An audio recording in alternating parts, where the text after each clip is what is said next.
but now you're gonna leave with nothing but a sign. Another evening I'll be sitting reading in between your lines, because I miss you all the time. So get away, another way to feel what you do. Want yourself to know and let yourself go.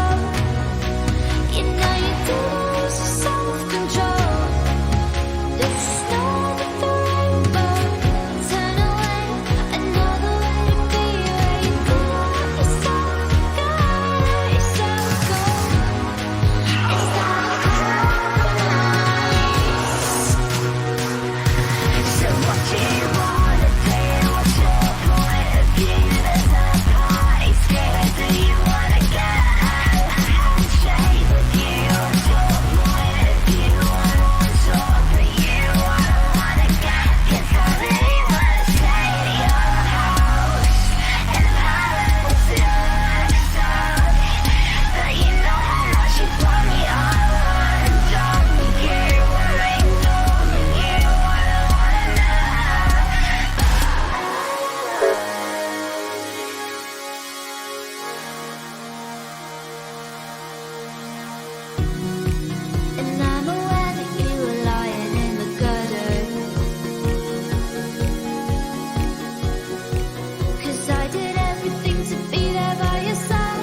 sorry, my chums, but I was waiting for a beat.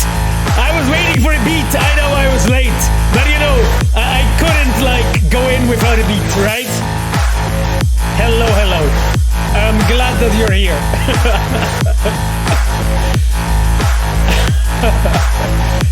I'm glad you guys are all here. Finally. Hello, hello. I'm happy to have you, my dears. I know that the music is a tad loud, but you know what? That's okay. That's okay. Good evening, my dears. Good evening, everyone. Nice to have you. Happy anniversary, 20th anniversary for CD Projekt. Glasolalia, the music is never too loud. I'm glad you think so. I'm glad you think so. So how you have been, my dears, for the past week? I heard that the patch came out, didn't it? I heard that the patch came out, right? Apparently that happened. So how are you guys finding 1.61, you know? I remember we had a stream on Friday. On Sunday. We had a stream on Sunday. And I knew that the 1.61 is just behind the corner. And you guys were asking questions on the chat, like, you know, hey Pavel, where is FSR? It was already announced that it's coming. What is taking you guys so long? And I was like saying, like, well, you know, it comes out when it's ready, you know. And I had these like fucking veins, you know, here not to say anything. But yeah, I knew that it's just behind the corner for you, my dears. So anyhow, I'm glad that it's finally out, you know. And together with FSR 2.1, the neon umbrellas, fucking hell, yes. we actually tried to get that neon umbrellas ready for some time, you know, to just give a bit more life, you know, to the Night City. I really like stuff like this, you know. I really like stuff like this. It really makes, you know, the world feel more alive and so on. So I'm glad it's out, finally. Pavel, how do you feel being in the news on gaming portals once again? Oh God, Pablo, I have no idea what you are now referring to. I hope it's nothing bad. Holy shit. I don't know what kind of news what kind of news was there. So I hope everything's okay, Pablo, because like that is never good. That is almost never good. Oh, it's about Paralysis. Yeah, it's about Paralysis. It's about Paralysis. Where what can I say? What can I say? Yes, I've seen it. That was on Reddit. For a bit. So I don't know, it's just like I didn't want to, you know, it was not my choice to be there, you know. I was just answering your guys' questions. Anyhow, I just hope people will focus on 1.61, you know, FSR 2.0, 2.1. So who's ready for tomorrow, my dears? I fucking love the song.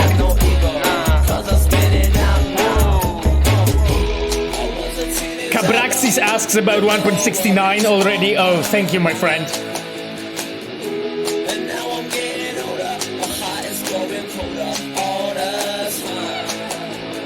Now we need 1.7.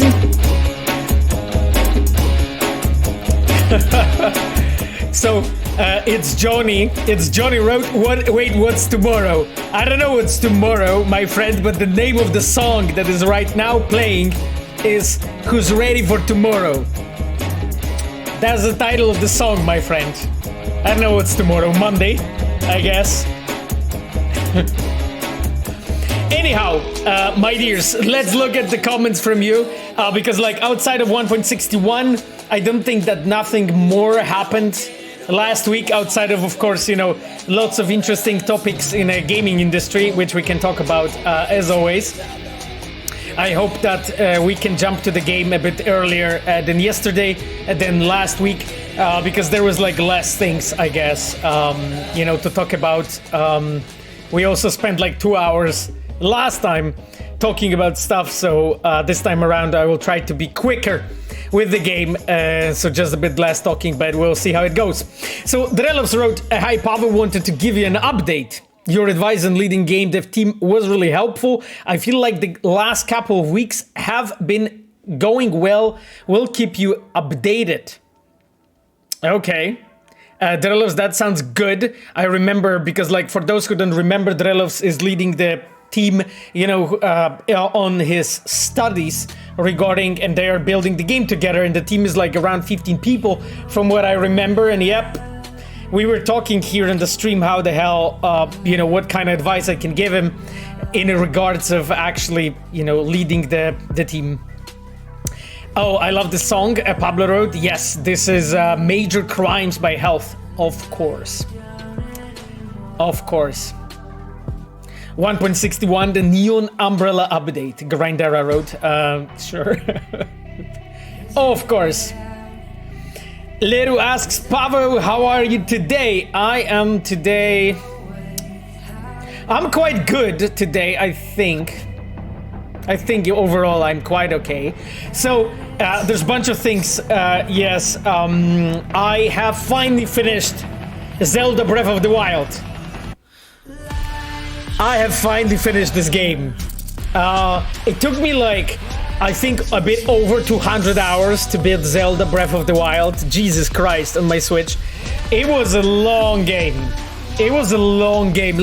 I have to tell you that towards the ending, I was a bit tired of it already. I was really hoping for it to end, So it's time for Ragnarok. I mean, yes, I'm gonna play Ragnarok, I think soon, but not yet. I didn't buy the game yet. I'll give them few weeks, maybe months to patch the game and so on. So I'm completely comfortable to play stuff, way behind everyone else. So let's let people play it, and then I'll get to it. I played the first God of War, being the sixth God of War, the God of War 2018, in few months after the release. So I'm okay with waiting a bit. Right now though, outside of course Disc Elysium, I'm playing Hades by Supergiant. Oh, guys, I am having so much fun with Hades. Hades is such an amazing dungeon crawler. This game is put together so well. The game is put together so well. I love the Supergiant spin on the formula of the dungeon crawlers in general. The way how of course, the Greek mythology, which is, maybe quite simple to start with, but it's used really well to actually emphasize gameplay mechanics and really fit everything together. I really like the characters that they came up with, of the personalities of different gods and so on. It's maybe quite simple, but I quite enjoy it. Birodine, hello my friend, great to have you with us on the chat. I didn't see you for some time, so I'm really happy that you're with us. So yes, and I'm really enjoying the boons and the gifts, and all the skills and the weapons, and testing it all out. And I'm not going to spoil the game, but I think I reached the last boss yesterday for the first time. So that took me a bit of time, but I was quite happy with that. That Kevin Ben Antigma now from Edrunner's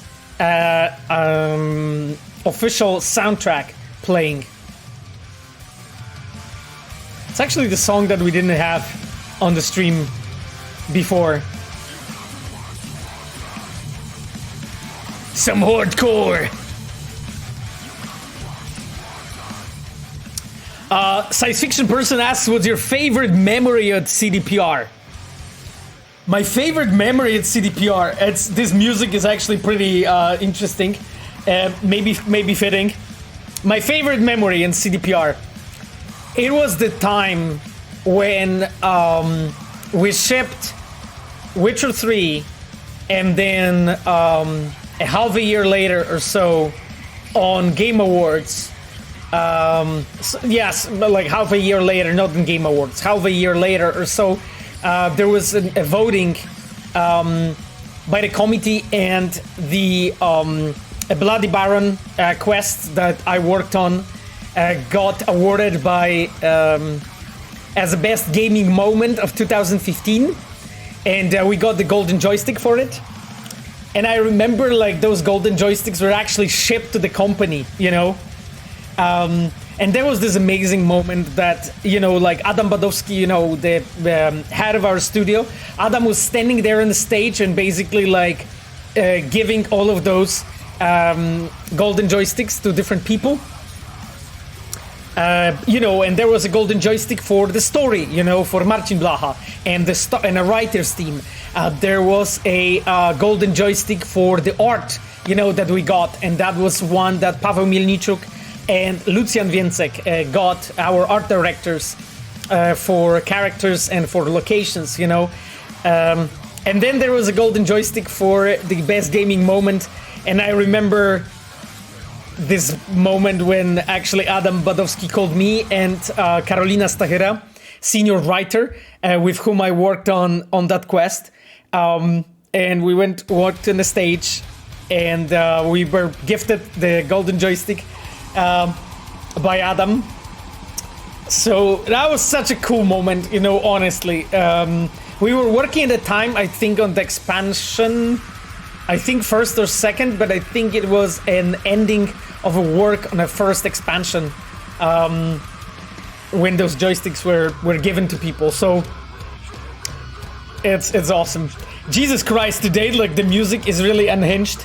I think this is Icy Breeder by Mastiff playing right now.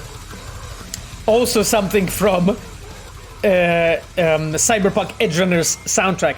So yes, I think that was like actually my favorite moment, you know, of CDPR, my favorite memory. But it was like, there was like lots of actually like amazing memories that I remember, you know, from all of those years. And it's just, yeah, I just like collect those memories, you know, one by one. There's like so many great things that happened, actually. So, but yes, I think like I hold like that moment of the golden joystick for Bloody Baron as probably like one of my most favorite things. Oh, that's Kevin again by Antigma playing. I will just skip to the next song. Sustain and Decay by Piotr Maciejewski. Okay. That is an interesting. Can we get outside or more? Kamil asks, maybe next time. Sustain Decay, this is great too. Pablo said, yes, I love it too. Did you see the new gameplay footage of Hogwarts Legacy? Yes, I did. They did a 46 minutes gameplay presentation, Steam capping days ago. Uranium Bullet says, yes, I actually watched, I didn't watch it live, I watched it yesterday, and it was actually pretty interesting, you know, I have to say. Like, I'm quite looking forward to Hogwarts Legacy. I'm not sure if I'm going to pick up the game just after it's released. But I definitely would want to like try it out. You know, I do not expect like story-wise the game to be like you know, amazing, but probably like when it comes to the vision, you know, of Hogwarts, you know, and different houses, I would say. I assume that this will be presented pretty well, so I'm actually quite looking forward to it. You know, it makes me quite interested in that. What is your normal day at work as a quest lead? Yefi asks. Yefi, so first of all, like, I'm not the lead of the quest team. I am a director of quests, open world, and cinematic department. So I was the lead of the quests during Witcher 3 expansions and Cyberpunk. I did the right now it's 3 departments that I'm working with, not one. And how's my day? Well, I mean, normally I have ton of meetings regarding every single like things connected to managerial topics, so things connected to actually leading the teams, managing the teams, all of the three departments. And then I would say another part of my day is everything connected to actually quality of the content that we are making. And this is, those meetings are not really meetings maybe per se, but the reviews, I'm reviewing the content that our quests, open world and cinematic departments are producing. Sometimes myself, sometimes with some other people, sometimes with the whole team. It really depends on the situation, And then, another part of my work is just like designing sometimes some small things and then implementing, things myself. So I would say my work is like divided into those three things, those three groups. My own work in implementation and design, the reviewing things and discussing things with other designers and so on, and making sure that all the work that we're doing is the quality that I would like expect, from our designers. And then the next thing is me simply, playing the game and just like discussing it with everyone. So yeah, that's basically how my day is looking, And of it changes, from day to day and so on. It's just like sometimes, there's much more managerial stuff, and sometimes there's much more like quality work, connected to the game itself. So it really depends, like it's always important that when you're like a manager that has like lots of different people in your teams, like managerial topics became like more and more important.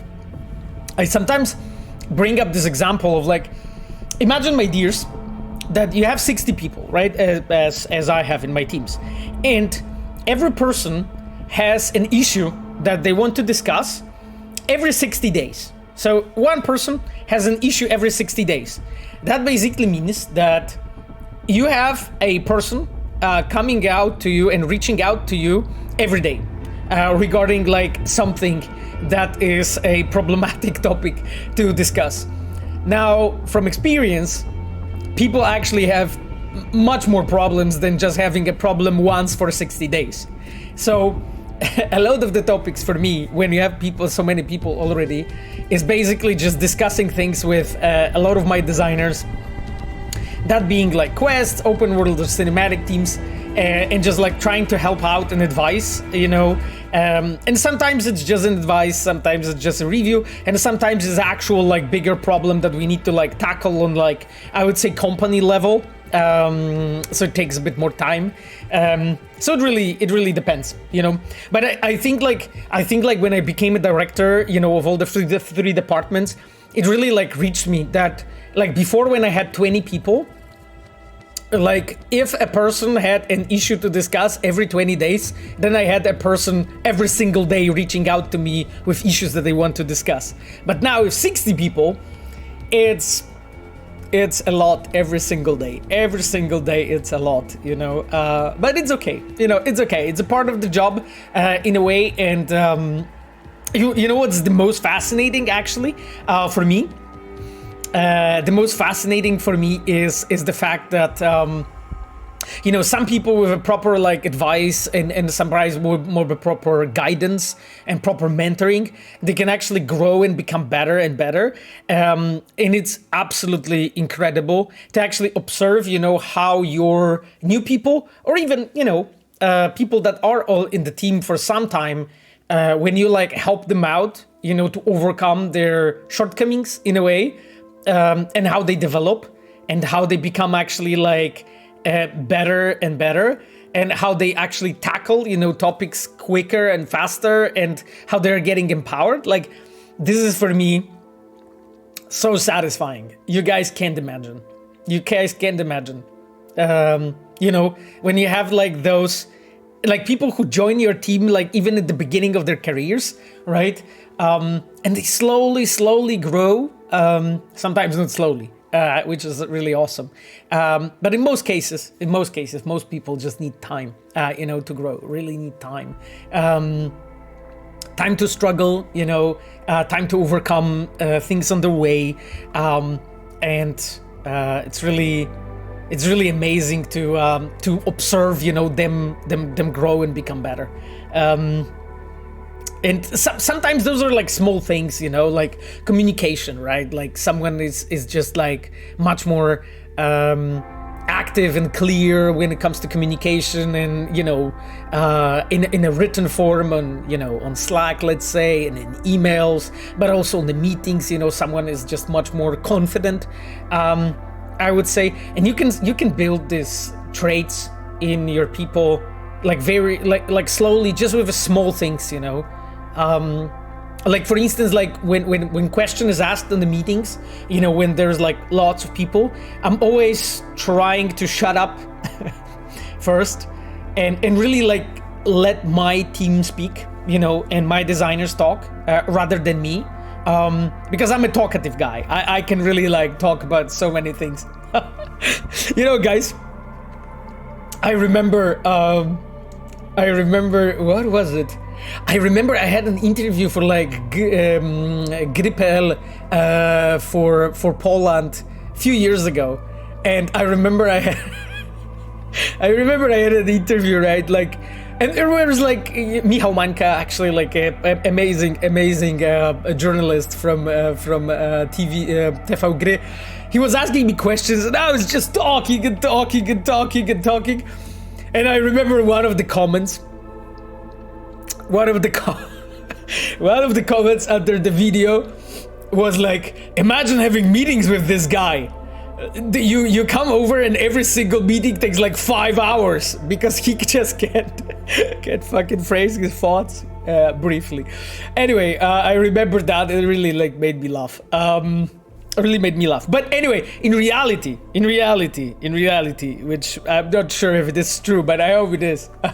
But in reality, I'm actually trying to shut up, you know, on the meetings and be like, you know, there's a question asked, and I assume that my quest designer, open world designer, cinematic designer, or, you know, members of other departments, level design, story, you know, animation, enviro, like they will speak up rather than me and say what they wanted to do and how and so on, and only then I can basically like point out things and ask questions and maybe you know, touch certain topics in a proper moments, you know, just to emphasize things and so on, but I don't have to be the one that speaks the most on meetings. I hope it is like this. I hope it is like this. My dears, I see that there's bazillion fucking comments on the chat already. I'm gonna go through it, but before we do that, my dears, I wanted to actually go through and mention our dear moderators and reds who are with us, because they're here and I didn't greet them properly. So I wanted to start from my dear girlfriend Sapphire. Thank you so much for being here with us and modding. Sapphire is having a meeting with mom, dad, and her sister. I hope it's going nicely and you're having a good time together now. There is also Cogito, our friend. Thank you so much for modding for us every single week. I really appreciate you being here. And then we have our dear Reds. I wanted to mention Ayano, our UI producer. I wanted to mention Chivok, our customer support engineer. And I wanted to mention Small Sandayu Kira, our in-game photographer. Thank you so much, my dears, for being here. I really appreciate you guys, you know, come by to say hi on the stream. You are the best. By the way, I wanted to mention also that Ayano Monica is also streaming. If you are curious, you can find her in my recommended streamers in Twitch at the bottom of the page. So take a look there. Monica is streaming Destiny 2 and some other games, so you can take a look if you are interested in there. And if you see someone on the chat speaking with a diamond icon, you can be sure that it's a member of the team. Ayano has a sword because she is, of course, a moderator, but she's also a member of the red team, of course. And other games like God of War. Oh, that's very cool. You guys played God of War in stream. That's very awesome. I hope you enjoy. I hope you enjoy the game. I hope you enjoy the game. Boss of your stream. So boss of your stream asks how much money to the project still needs to release even one thing DLC for Cyberpunk, Witcher 3 or Witcher 1 RE, I guess it's a remake. What is going on? Where is the content? I mean, boss of your stream. So I remember, I think you asked that question last time. So I don't think I have many more updates, you know. First of all, like, year is not over. That's one thing. Second thing is we said that Phantom Liberty is coming in 2023. We didn't say when Witcher 1 remake Canis Majoris is coming. That will be some time before we talk about this project. And I think someone actually answered to you really well, saying that money doesn't really buy time. Money doesn't really buy faster development time, my friend. Things need to take time to be good. You can look at the God of War. It took what, four full years, yes, and they haven't been redoing major systems in their game, right? The game is in a ways similar to how it was in 2018. Of course, lots of things have been revamped, but the development time takes time. So especially that we really want to make sure that you guys get a proper things with a proper quality. You can probably look at the back of our patches, 1.61, 1.6, 1.5, even I think 1.3, 1.2. We've been putting a lot of work and making sure that whatever we release, even like small thing, is actually really polished. So anyhow, I hope that it answers your questions in some way, boss of your stream. Kushik says 60 people for one manager. I am not surprised. It is challenge for you. This is way too many. Well, I mean, Kushik's, so one thing is important, my friend, is that please remember, I do not manage these people myself. I have 3 leads, and each of the leads have 3 coordinators or 2 coordinators. So it actually is structured like this, that we have like this pyramid structure, that the leads and the coordinators are much closer to the team than I am. I'm of course trying to be as close as I can to the game and so on, but like being like a higher level manager, you do have like a bit different responsibilities, and managers of that level are needed because there are things that you need to keep together, otherwise like things fall apart. Like for instance, like topics between quests, open world cinematics, as I'm seeing right now. It's actually really useful for me to just be overseeing all of those departments, because making things happen cohesively between all of those departments is actually much simpler, when you have like one director overseeing that. That is also true for art, for instance, and so on. Our art director, Paweł Mielniczuk, on Cyberpunk Phantom Liberty. Paweł has a lot of people too, but he also has leads and coordinators who are helping out with managing the teams and so on. So, and please have in mind that by managing, I do not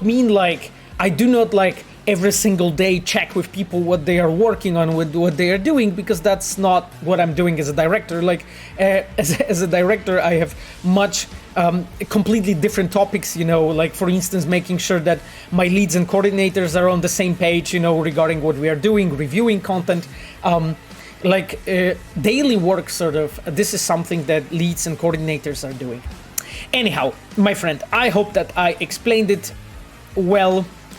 Probably not, but I'm doing my best. Science fiction person asks, what do quest designers do during pre-production of the game? Well, I mean, they design stuff, They design quests, they work with programmers on design of the quest system, quest system, scene system. So the things that are actually, really used to implement, that are used later by the devs to implement the game. So, that is what quest designers are doing during the pre-production. Like someone has to write the story for the game and all of those quests, my friend. So It's a lot of the design work, you know, just writing down all of those scenarios, just, you know, making sure everything's actually properly prepared, you know, for implementation. It's a lot of time. It's a lot of time. Quest designers design stuff. Got it. Take notes. Victor Necrofunk. Yes, Victor Necrofunk. That is pretty much precisely what quest designers do. Vladislav from Ukraino boy. Vladislav asks if you can repeat the question. Hey, Vladislav, don't worry. Like, you can just repaste your question. Nobody is really being punished for that, as you can see, because like there's like so many questions in the chat that, you know, people need to repeat them because the chat goes quicker, then I'm able to respond. Hemical asks, do you enjoy playing the games you created? Because when I create mobile applications, I don't feel the need to use them. It's really weird. Hemical, interesting. But do you make games? Because when you make like applications, maybe it's different, you know, for you. Like, I actually really like playing the games I worked on. It's a great satisfaction, to be completely honest with you. I did play like Witcher 3 after the release. I am playing like Cyberpunk right now on the stream. You know, I did play 2 Worlds and the expansion for it after the release. So, you know, it's just I quite like playing them. You know, it is of course, you know, like a terrifying feeling in a way, because then you're playing and you're thinking like, oh shit, we could have still done this, and we could have done this, and you know, we forgot about that. You know, and when a game dev is actually playing their own game, you can see it's just like it's like a self-flagellation, you know. Do you know what that is? Self-flagellation. You just go in and just like whip yourself over and over, you know, when you just play those things that you have made or contributed to being made, you know, in a way. Because like sometimes you see stuff that, you know, should be like improved or changed or whatever, you know, from actually like other, how'd you say it, from other disciplines, you know. So you see some, I don't know, art stuff, you know, that would be like, oh yeah, you see like, you know, I don't know, different tiny, even small things sometimes, and things that normally players don't really see, you know, because like as a game dev, when you're playing the games, you are seeing so much stuff. You're seeing so much stuff. It's just, it's actually hard to comprehend. Like when I'm actually playing the game, when I play the game, I see the structure. Like I see the narrative structure. Like when I'm playing Hades, and when I played Zelda before, or like Disco Elysium right now, like when I'm playing Hades, I literally see all the narrative structure, you know, actually how things are connected together, you know, what is randomized, what is not, and why. Like literally, like I know that like when I was just a gamer, I saw that too, but not to that extent, right? Besides, I started working in games when I was 19, so that was some time ago. But still, like for majority of my life, I think soon I will be longer making games than I live, actually, which is interesting. But yeah, so it's just not more than I live, but as like equal, you know what I mean? It's just, yeah, because I started when I was like 19, and yeah, I think because now I'm at 18 years, right? So I think next year, I think I'll be able to say that I'm making games as long as I live, as long as I was alive. Anyway, but yeah, you know, as a player, I was seeing all of those structures, but like nowadays, it's just even worse. Nowadays, it's even worse. Anyway, answering your question clearly, I quite like playing my own the things that I really worked on. Vladislav asks, Sir Pavel, is it possible from the start in IT to become junior C++ developer with self-taught knowledge of coding? Absolutely. Of Unreal Engine and Red Engine 2 from Witcher 2, and I have written small Witcher story in Polish. Or is it impossible to get job in CDPR with it in near future? I mean, Vlad, so the thing is that we are hiring like people on junior level and intern level pretty much all the time. the thing is that with juniors and interns, it's a like very important thing. And like before I became a manager, I actually didn't know that. But only when I actually started managing the team, I really understood it. Like imagine you have like 6 people in your team, just for the sake of argument. And let's say 3 of those people are seniors, 2 of those people are, let's say, specialists, 1 person is a junior but already can hold his or her ground, right? It's a, like in 6 people, when you have 6 people, 3 being seniors, it's already quite senior team, I would say. But let's say, and imagine then you're actually hiring new junior to be a 7th person. So do you think that initially, like, that team got stronger or weaker?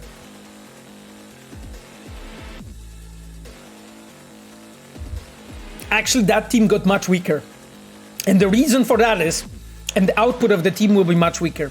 And the reason for that is that you need to, and again, like those are the rules in my departments, you know, maybe other departments have different rules and so on.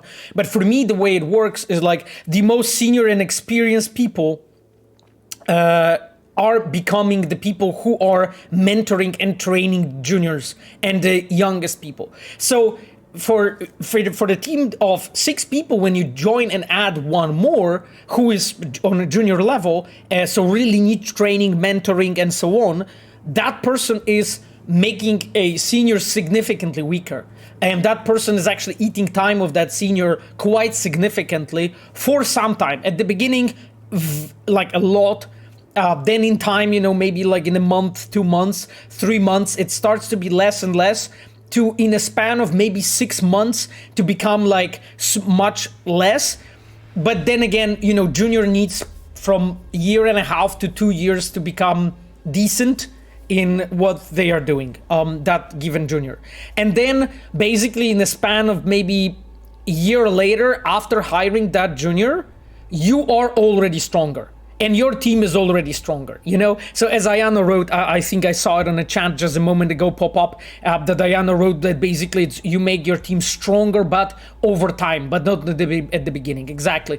This is how it happens actually when you're like, and when you're like an experienced manager and when you have a bigger team, you know, you need to be thinking about that kind of stuff all the time. So the thing is about like hiring actually like juniors and interns, it's really important to actually keep the balance of the skill level sort of on the way of the team being able to deliver like good output, like good work, basically. Like if you get too many seniors too quick, then those seniors are eating the time of, juniors. If you get too many juniors in the team too quick, then they are eating so much time of the seniors that suddenly you are actually producing like weaker stuff. You know, so you need to be very careful as a manager how you are doing that.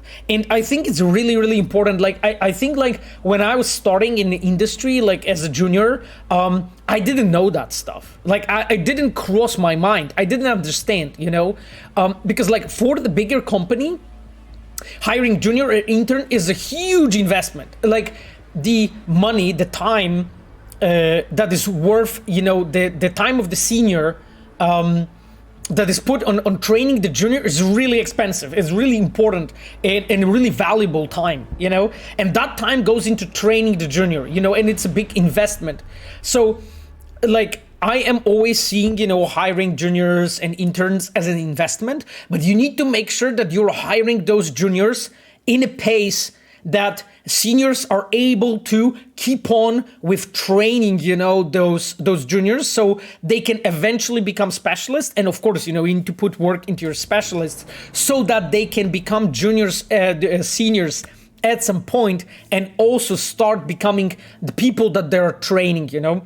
Like, for instance, in my department, it's actually one of the things that I'm doing with, which I think is actually a pretty good strategy is I'm quite using like this very old, you know, an apprentice and a master relationship. So junior who joins the team becomes an apprentice of the master. And, basically for you in the guild, let's say you were a shoemaker, right? Like as a shoemaker, to be in a master in the guild, you had to train an apprentice so that apprentice really becomes someone who can actually deliver the job, so then you can become the master. So what I'm actually doing in my department is that when someone is a high level specialist already, they are starting to be the people who are actually training the juniors and interns, because then both sides are actually using that and becoming better.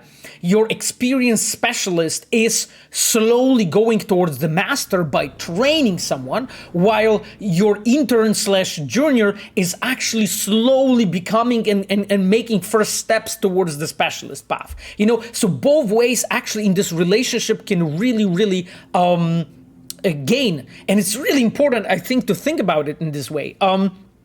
I don't know if you guys heard about it, but there's something that we call the Feynman Technique. Maybe you remember. Like I mentioned that sometime in the past in the chat. So what the Feynman Technique is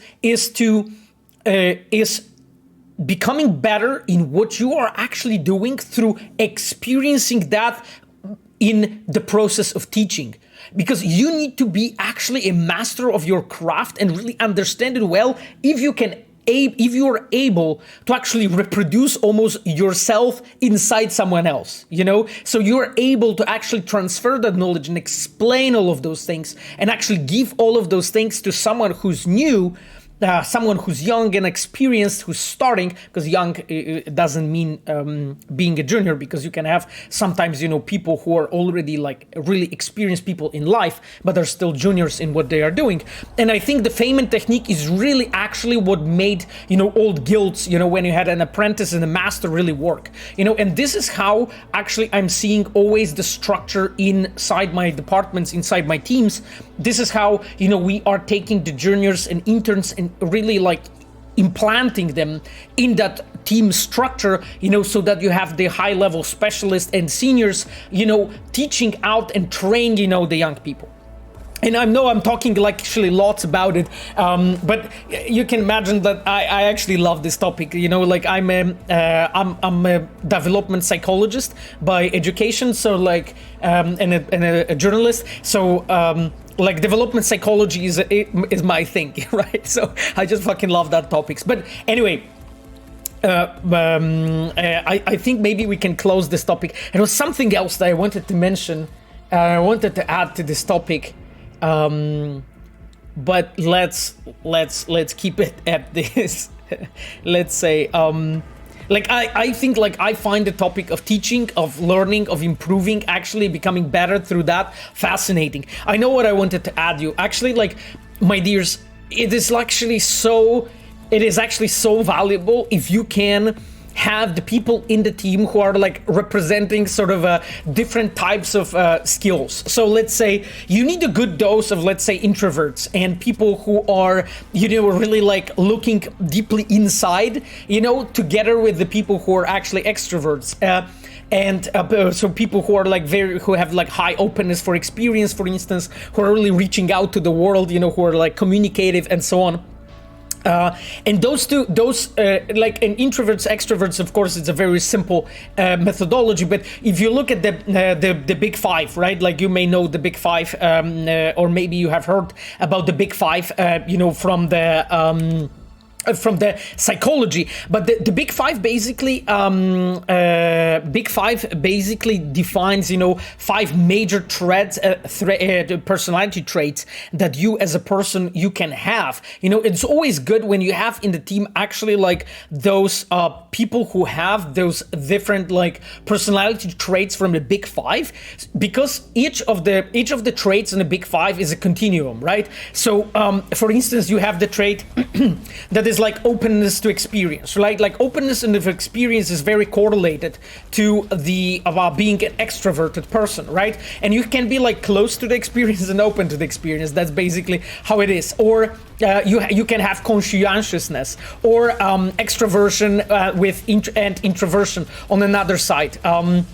There's also agreeableness and narcissism, and the thing is, like, the fact that, like, there's a lot of things, you know, connected to the personality traits, and we could be talking here for hours, really, regarding this. But I'm always trying to make sure that in my teams, like, I do have, like, people with sort of a good dose of each of them, you know. So then, you know, when I actually pick like a junior or intern for the team, I can pick like a senior or experienced specialist with a almost contradictory traits to train that certain person, you know. And sometimes the contradictory traits are good so that they are challenging each other in a way and they are becoming better like this. But sometimes actually making those traits actually really go together is better, you know. And you really need to have as a manager a bit of an empathy and emotional intelligence, how it's called, to really recognize, you know, what is the need of a certain person. Like in the past, I had people in my teams who really needed, you know, this sort of a person who's the same as they are, but just more experienced. You know, I was sort of looking into like a person, and I was feeling that, okay, I think that a better person to train this person would be someone who has a same like personality traits, but is like, let's say 5 years in game industry, is like 5 years into the project, and can actually train that person. While sometimes it's actually much better to get someone about completely contradictory personality traits to challenge, you know, that person and maybe open up that person. Anyway, it's a really long topic, you know, to converse about. I just wanted to mention those topics. Sorry, Chums, that I'm speaking so much. Guadalupe, thank you so much, my friend, for gifting a sub. I really appreciate you guys. And also, I really appreciate you guys, you know, who actually subbed with a Prime. You guys are the best. I'm sorry that I didn't read every single one of you, but there's lots of happening on the chat. Jesus Christ, I'm trying to catch up. Seriously, I'm so behind when it comes to that. Camilo Cesaro asks, actually, lore question, is Holocaust Memorial the inspiration for Arasaka Memorial? I mean, Camille, I am not 100% sure, to be honest. Definitely, like, when we were designing it and discussing with the environment team, actually topic like this popped up, and it was brought up that we could look into this, but the memorials, like all around the world, actually, not only the Holocaust Memorial, those memorials have some things in common. So I wouldn't say it's based on any specific one, but that one was brought into conversation when we were like discussing and thinking about like actually like various inspirations and things, you know, what we could use, you know, as a base to build our Arasaka Memorial. Poplord asks, how has the transition been moving from Red to Unreal Engine 5? Well, I mean, my friend, I am working on the expansion Phantom Liberty on Red Engine for you mainly. So I don't have much more to share, I would say, at least yet, you know, regarding this. Have you played any of the Far Cry series? Greybeard asks. Yes, I did play, I think, one of the Far Crys that is, I think, considered the best Far Cry ever made, which was the Far Cry 3. So yes, I did play the Far Cry 3. It was a great balance of exploration and gameplay for me. Also, story was very decent in as much as I remember Far Cry 3, because that's been some time ago. But since that time, I don't think I have played any other Far Cry. I haven't been too excited about them, to be completely honest with you. Maybe if there would be like another Far Cry that brings up like much more innovation to the table, I would maybe get more excited and consider playing, you know, some of the newer Far Crys. But so far, I haven't seen anything that proven me that's the case. Thomsky asks, did you ever thought about making some kind of a workshop about quest design job with viewers right here. Well, I mean, we've been doing things like this, Tomsky. At some point, we had the narrative council, you know, when we've been discussing things and so on. People liked it, but it wasn't like crazy, you know, received and so on. So, because I don't think it's for everyone, you know. So I try to like share as much as I can, you know, from my knowledge here on the streams. And you know, like this is a stream number, I think number 60. This might be stream number 60 actually, that we're meeting, or maybe 61, because I remember I had, because oh, yes, on YouTube I have 59 videos, but I had issues with one of the videos. I told you guys some time ago that basically it rendered black from the Twitch, and I couldn't upload that. So I think, like, yes, so this is a stream number 61, but on the YouTube will be technically speaking 60. So yes, throughout that, like throughout 60 streams, every time it's 3.5 hours, I'm trying to share as much as I can, you know, with you guys, so you can, you know, use that too. Trending Tech, hello my friend, nice to have you.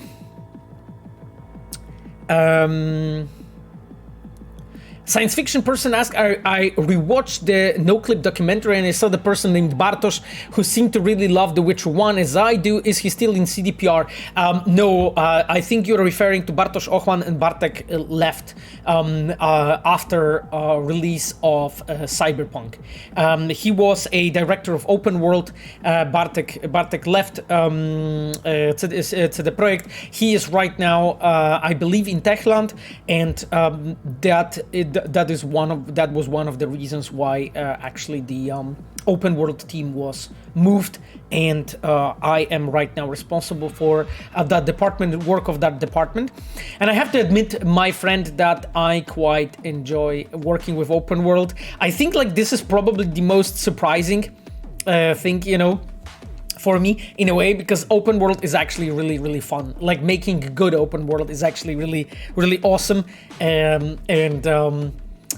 the like work on, you know, on those topics, you know, with the team. Also, like the team is really cool. You know, the guys there, the guys girls are actually really are actually really fun team to work with.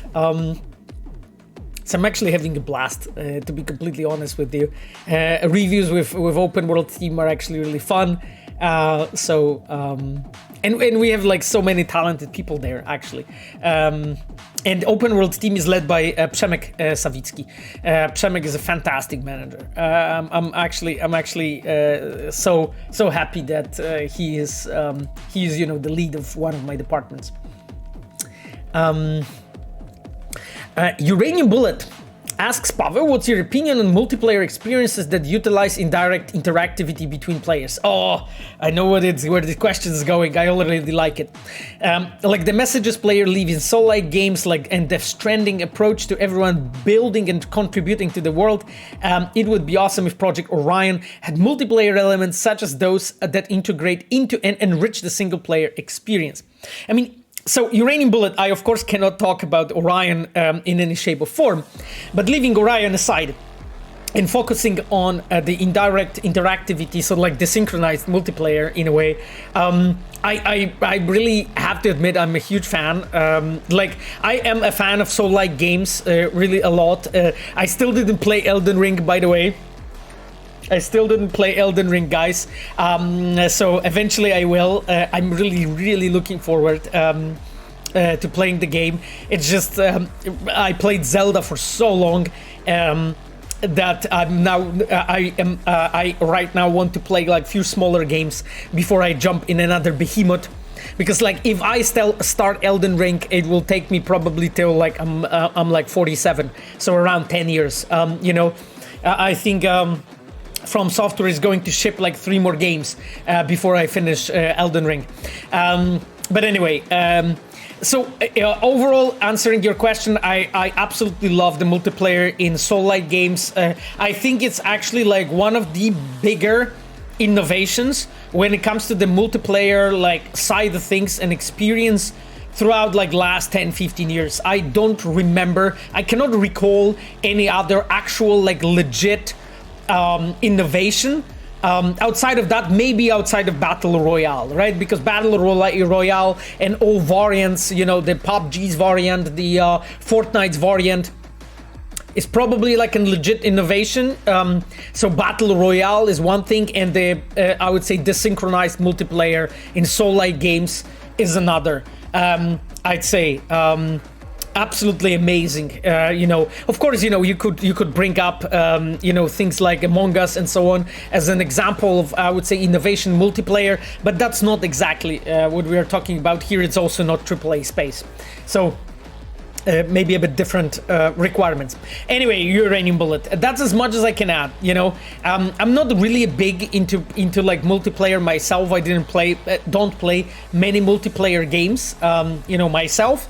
But definitely, like, the aspect of multiplayer in Soul-likes, I fucking loved it. Like, for me as a single player, like, focused player, I absolutely loved it. You know, the way how it actually enriches the experience, you know, like the moment when you're invaded, you know, the moments when you're fucking invaded, the moments when you actually summon other players to help you, you know. Like, I remember playing, I think it was Dark Souls 2. I think it was Dark Souls 2. And I played shit ton of Dark Souls 2. And, you know, the PvP, you know, and just getting invaded and so on, and invading people, I love that shit. It was so fun, honestly. So, anyhow, of course, you know, like when you go PvP, suddenly in Soul-like games, you just get to the players that play like 10,000 hours of this game, and they fucking know actually everything about it and everything about the game and every single weapon. So, you know, it's easy to get your ass beaten. But, you know, sometimes I managed to win. And it actually was fun, even losing, you know. I actually think that this is the biggest win of Soul-likes, you know. Even losing when you were invaded, or when you invade, was fun, you know? Especially when I invaded and I was killed by a good player, I was like, that was cool, you know? I had fun, you know? I actually think that this is such an, like, I think it's such a big win, you know, for the game, to really make the, you know, losing fun. Have you played Dying Light 2, Cybervesna? Oh, Cybervesna, it's so nice to have you with us. No, I didn't actually, Cybervesna, to be completely honest with you. I'm not too interested, you know, in Dying Light. I was never really a fan of zombie games, you know. Maybe at some point I will try it, but it's just like not really not my thing. If I'm honest, Cybervesna. Also, like, you know, I do love the games because I play games for two things, right? Incredible story, that's like one thing, and second thing is legit innovation, right? In something, whatever that is. That can be a lot of different things, right? And when I pick a game to play, it either needs to have an amazing story that I know that I'm going to be captivated by, like when I play Disco Elysium, right? Or even Hades, you know, is so good on the storytelling side. Or legit innovation, you know, like Zelda Breath of the Wild, you know, the whole system between different, like, mechanics, you know, the magnesium, you know, and you know, the way how like kind of immersive you know, the mechanics was, you know, the innovations in Hades, like, those are the things why I play the games for, right? And in Dying Light, I'm not really seeing any good story or incredible innovation. So, and you can maybe see that the games that we make actually are the games that have incredible story and have some legit innovation, you know, in them. You know, let it be Witcher 3 with its expansions, or Cyberpunk with its expansion. There's always, you know, something. Those are two things that really make me excited, and this is why I play games. You know, that's why I don't play like FIFA, fucking sport games, race games, because there's so little innovation on that space. I mean, there is some.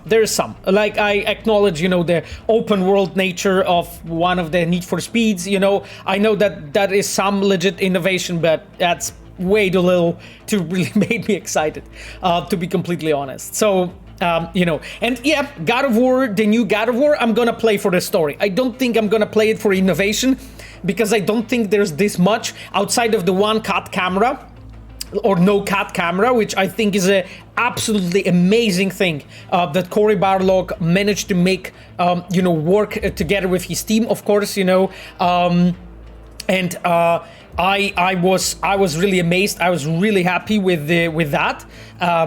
The one cut, the no cut camera from God of War. So I'm really looking forward to see how it was actually done. I heard and I've seen some reviews by SkillUp, for instance, from the YouTubers. I've seen some reviews and so on that people say it actually really helps out, you know, and that story is also strong. So definitely going to play, like, you know, God of War for that. Anyhow, Cybervest, I hope that I answered your question. You know, also, like, I just have slightly too little time, you know, in my life to play, you know, all of the games that are coming in. You know, it's just that time's tight. You know, time's tight. I Groovier Germ. Germ asks, what's your opinion on Kingdom Come Deliverance quest design pipeline? Can Cyberpunk reuse something from it and improve? I Groovier Germ, I don't know the pipeline of Kingdom Come Deliverance. So that's like the first most important thing to say. I don't know the pipeline, you know? I didn't play the game, I watched some of the game, but that was it, you know, to judge basically if I want to play it or not. I didn't play the game. I don't know their pipeline, because like by pipeline you're referring to their way of working on quests and stuff. I don't know. Actually, we actually have some devs, you know, from Kingdom Come Deliverance team working in our Cyberpunk team. So I could actually chat with them regarding the their pipeline. If you say it's interesting and it's something I could like take a look at and think of, I can definitely investigate and basically just check, you know, if there's something that maybe we could use from the pipeline itself. Because like, yes, our pipeline is quite complex, just because like our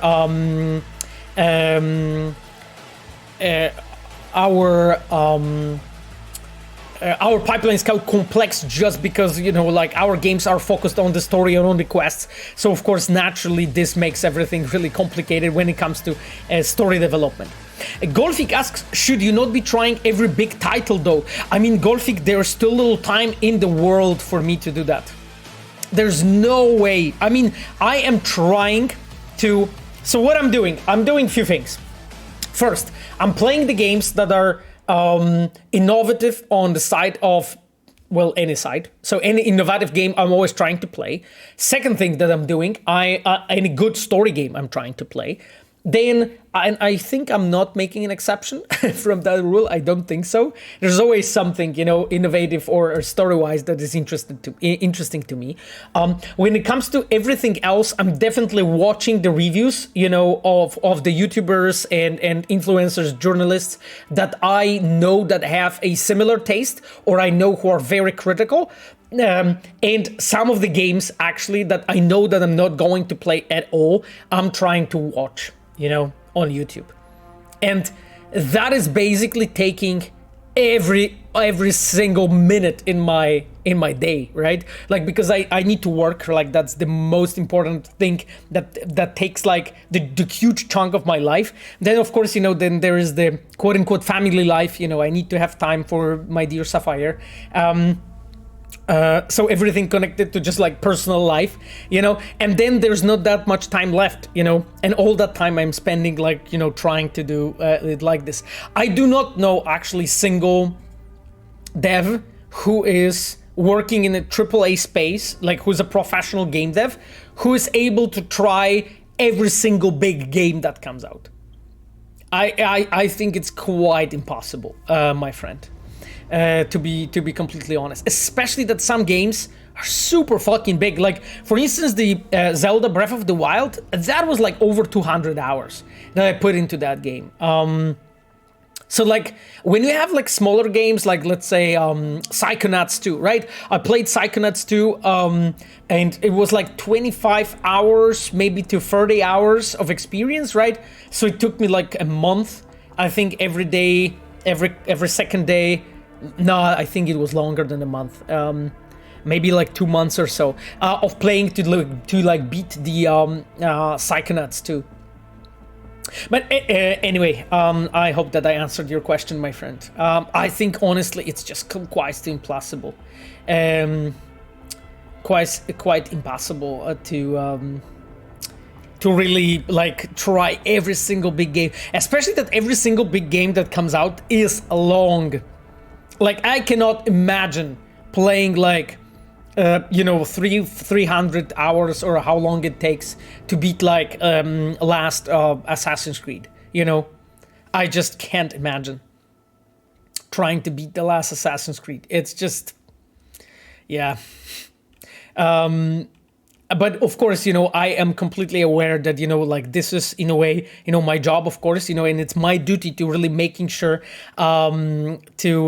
to really making sure that I play, as much as I can, of the different things that are coming out. So, so I can keep my taste as varied as possible, and I can keep my knowledge updated.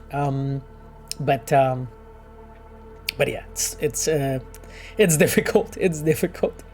Exit to the next level wrote, Pavo, you need to play the new Monkey Island adventure game by Ron Gilbert. I mean, so I know, of course, about the game. I played the Monkey Island games, and I really liked them. I didn't have time yet to try the new one, so... I'm still confused. Key Zeros to 2077 wrote, I'm still confused about Witcher 3 graphic update. It should be in 2022, so CDPR still has a little time. Well, answer is yes. The answer is yes, we still have some time, right? My chumps, as far as I'm aware, today is 13th of November, right? And I think that we all know that when the year ends at 31st of December, right? 31st of December, that's the end of the year, right? Cool. Cool. Anyway, just wanted to mention this.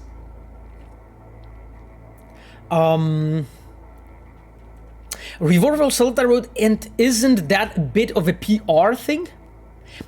They play a lot of games and then they tell you devs where to draw inspiration from. Sorry, Revolver, I'm not really understanding completely your question. Could you please like rephrase it? Because like I'm so behind of the chat that you probably are referring to something that I said like 3 weeks ago, and honestly I have no idea. Sorry, my friend. I'm really behind the chat and I really don't get your question. Did you play Outer Wilds, and will you update rain effects? And will you update rain effects, particle effects in Cyberpunk? Born 3Z, no, I didn't play Outer Wilds, even though I know that the game is really awesome and very innovative, and I should play it. It's on my list. It's just a matter of time that I didn't manage to play the Outer Wilds.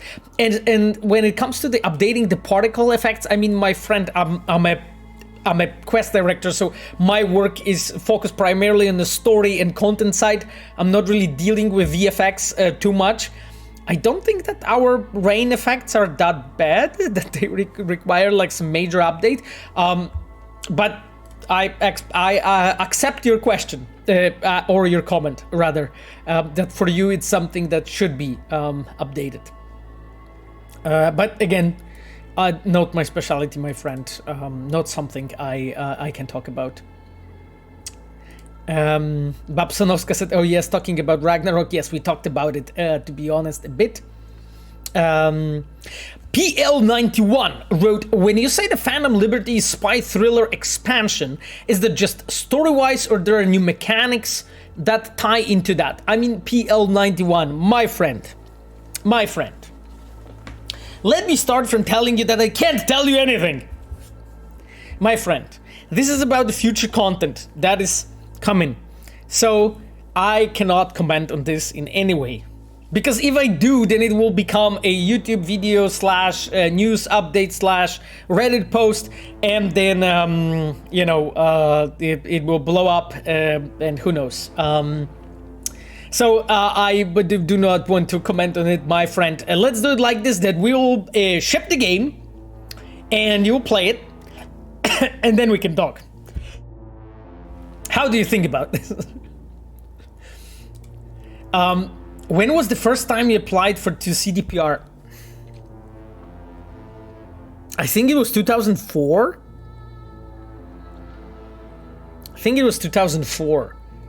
Like, it was basically when I was like starting in the industry. Was it 2004? Yes. 2004 was the time when I started doing first things for the games. 2005, yeah. So I think it was 2004, 2005 when I applied to CDPR for the first time. And then I kept applying, I think, every single year. I think.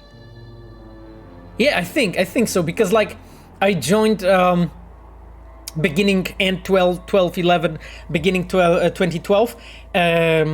So almost, because I'm very close to 11 years in the company.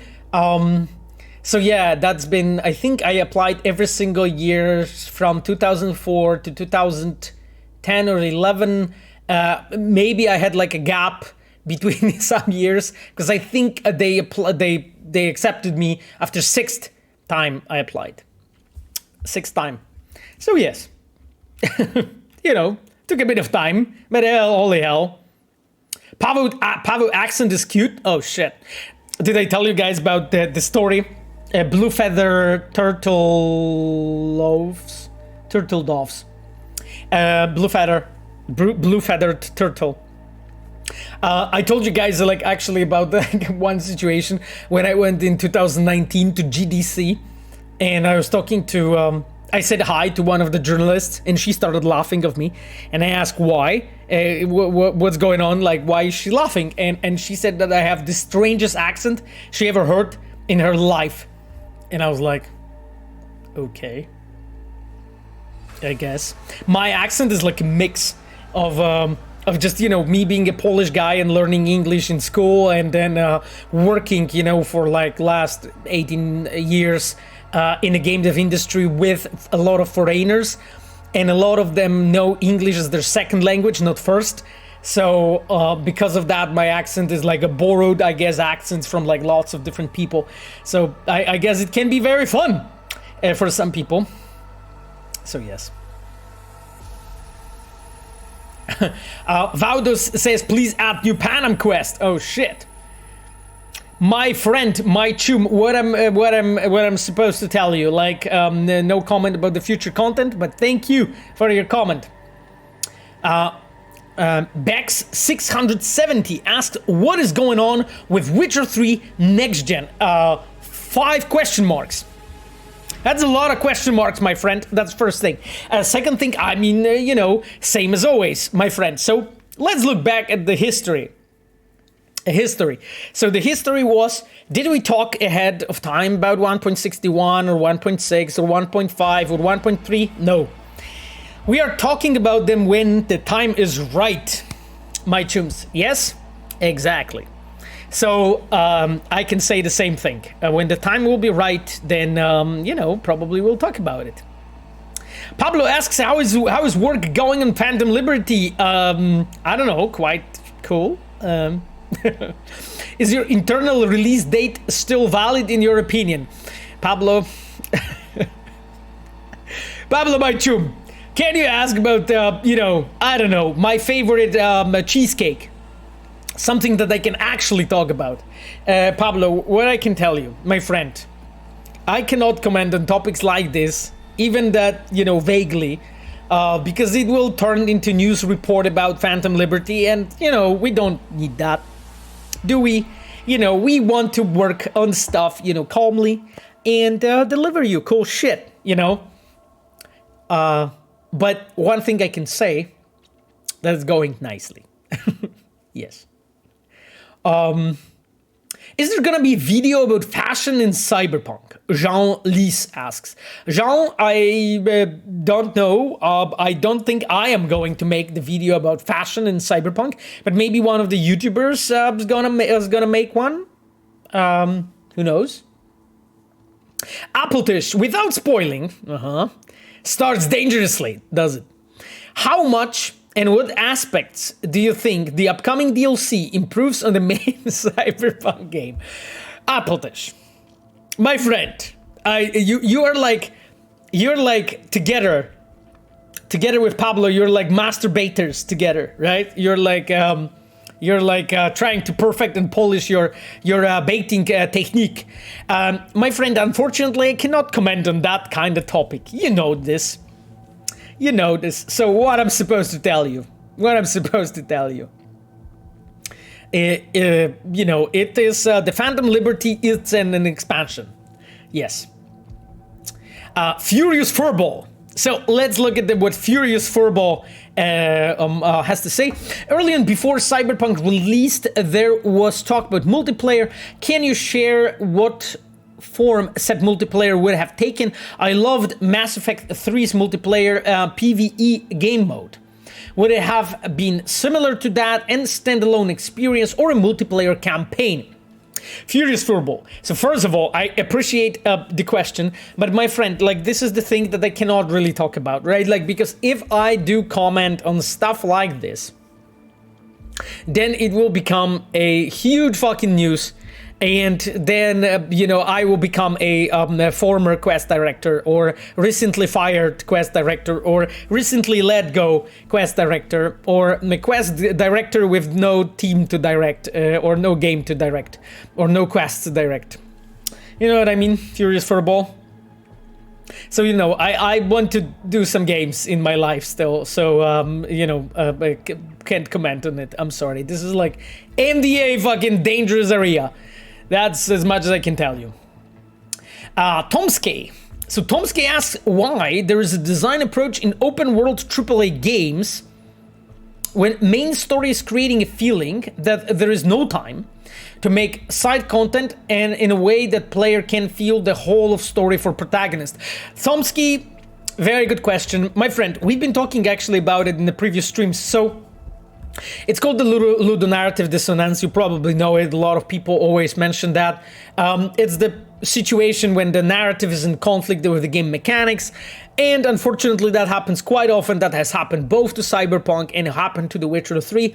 To The Witcher 3 to lesser extent, but still you're asked to find Ciri and you just go around and play Gwent and fuck around as Geralt. So unfortunately, that problem is very prevalent and visible.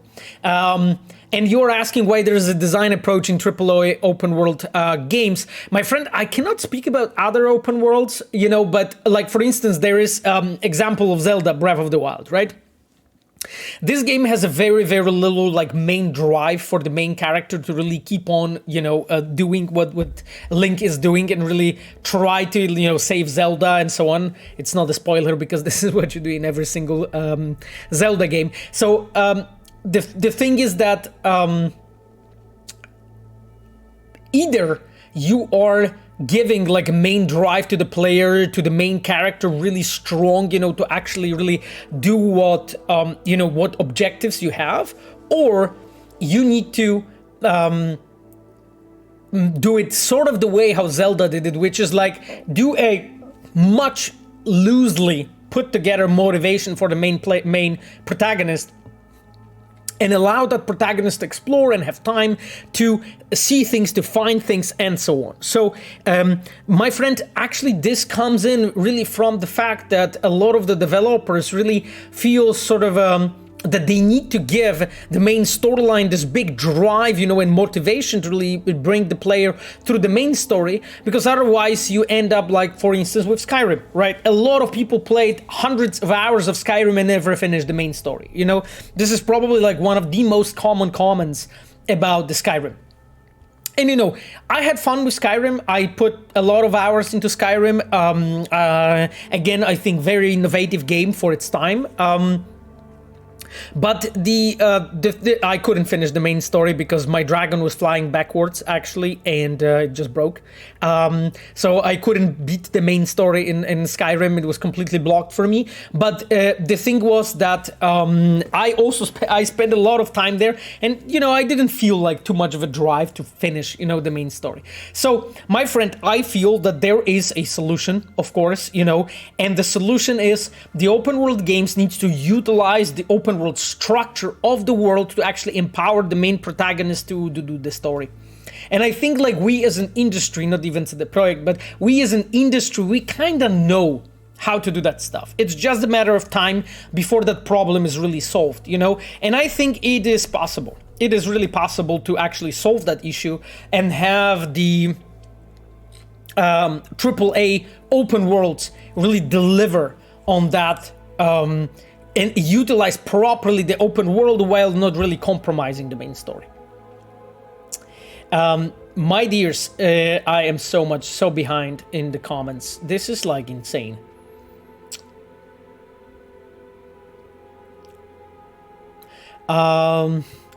Date Biolo asks, hello, is it true that Blue Eye will not be revealed? I mean, I'm not sure what are you referring to?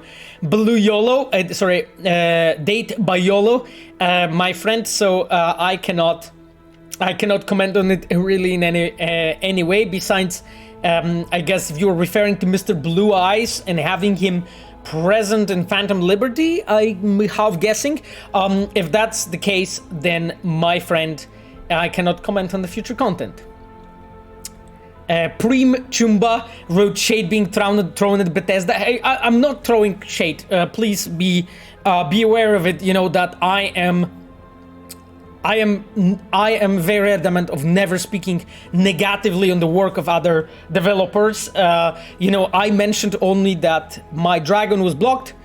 That was unfortunately true for Skyrim at the time when I played, and I played around a year after the release of the game. But the thing is that I still assume that, and I still think that Skyrim is an excellent game. And there was a reason why I played it, for many, many hours. So, but still, it would be nice if the dragon wouldn't be flying backwards. But it was, I had the good laugh, and I just moved on, as a player. Uranium Bullet asks, small light-hearted UI-related question. In Witcher 3, there was an icon in the top right of the HUD that displayed current weather. Okay, but in Cyberpunk, V doesn't have that. How come? If Geralt can get weather updates in real time, why can V in 2077? Uranium Bullet, very good point, Very good point. Maybe, Geralt made a deal with Tisaya de Vries or some other mage, and he has a direct update from his weather app, and simply V doesn't, V didn't pay for it. Very good question, Uranium Bullet.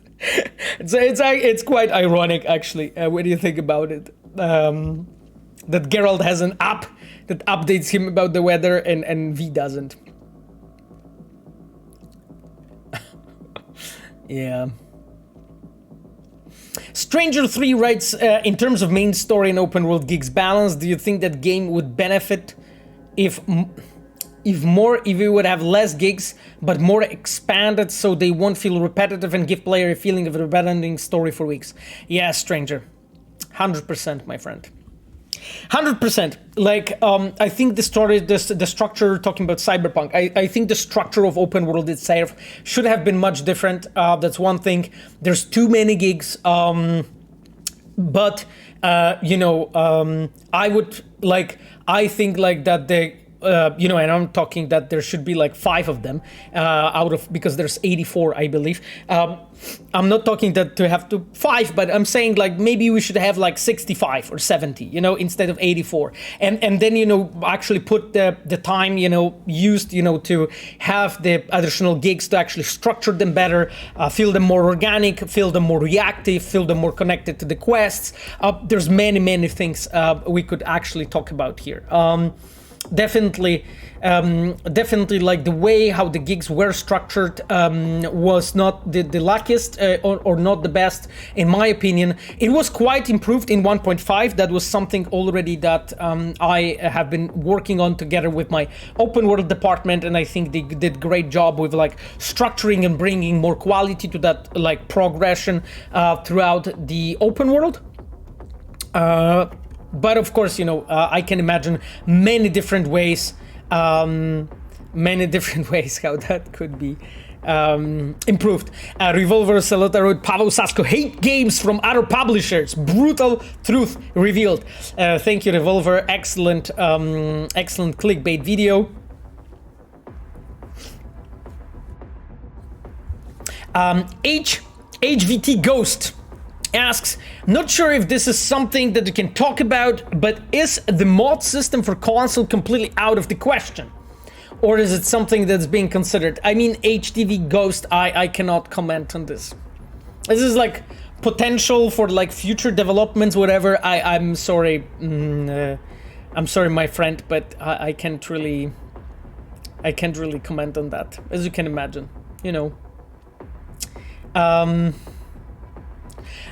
Varian asks, are there any specific media like TV show or a book other than Mike Pondsmith's work that inspire a quest in Cyberpunk for you? Oh god, that was like so much, Varian. That was like so much. Because you're saying other than Mike Pondsmith's work. I mean, seriously, like we had put together like a whole library that was actually of the things that were like inspiring for us for Cyberpunk in general when it comes to quests. You know, there were like works of William Gibson, or you know, of course, you know, and his Trilogia Ciągu in Polish. I don't know the. Sprawl trilogy, I think it's called in English. So his Sprawl trilogy, you know, but a lot of other like Cyberpunk works, actually like of the things that you probably never heard of, but also like, you know, from the anime space, of course, you know, Fantastic Akira, you know, Amazing Ghost in the Shell, you know, of course, I forgot the name of it. Cowboy Bebop. You know, I was like, there's actually so much, you know, so many actual like pieces of media that in a way inspired us or influenced, you know, some of the things of the design of Cyberpunk. So that list would be really, really long, you know, outside of course, you know, works of Mike Pondsmith, you know, Modified Carbon, of course, by Richard Morgan is also another big one. I probably forgot about like so many of them. Eden, the manga, by the way, a really great one. So, Stranger asks, if you could pick a single moment or mission in Cyberpunk which captures its essence at best, which one would be? Oh, my friend, that's a fucking question I was waiting for. So, I think that would be probably like two things. One thing is a conversation with Sky or Angel in the clouds. I think this is an amazing moment that actually captures Cyberpunk so well, because you have a combination of technology, you have a combination of deep character, really intriguing conversation, amazing writing, pretty nice visuals, you know, like a lot of like very cool combined elements. That's like one example. Second example, the Sinner Man and the moment when you're actually doing the crucifixion. I think it's incredible. I think it shows actually like a pretty awesome combination of various pieces of media, of actually Cyberpunk not being scared of addressing, you know, topics that probably other game publishers wouldn't even come close to. In Cyberpunk and in Witcher, we were never like scared of topics like this. That's one thing. Second thing is talking and touching and tackling the topics of religion in a really interesting and deep way, depicting the characters, utilizing our interactive scene system, having this very clear cyberpunk flair with the way how you lift up the cross with the braindance, you know, the fact that they're actually recording a braindance of a passion. I think it's like a pinnacle of how I think Cyberpunk should be designed. It's like you have a combination of amazing technology that allows for something new, that intriguing, interesting topic that shows this bravery of the dev team, but also a lot of novelty. Combination with great writing, good characters, interesting visuals. I think those are like probably 2 examples I would brought up, but there's much more that I think we could actually be talking about here. But I don't want to spend another 2 hours on this. By the way, we need to play the game, guys. We need to play the game. I just realized that it's already hour and a half of talking. So holy shit, this is just insane.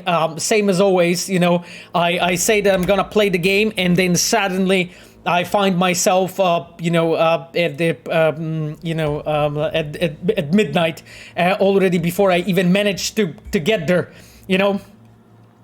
Revolver asks, what do you think about a criticism that after the love scenes in Cyberpunk, relationships with our chosen ones are not developed much anymore?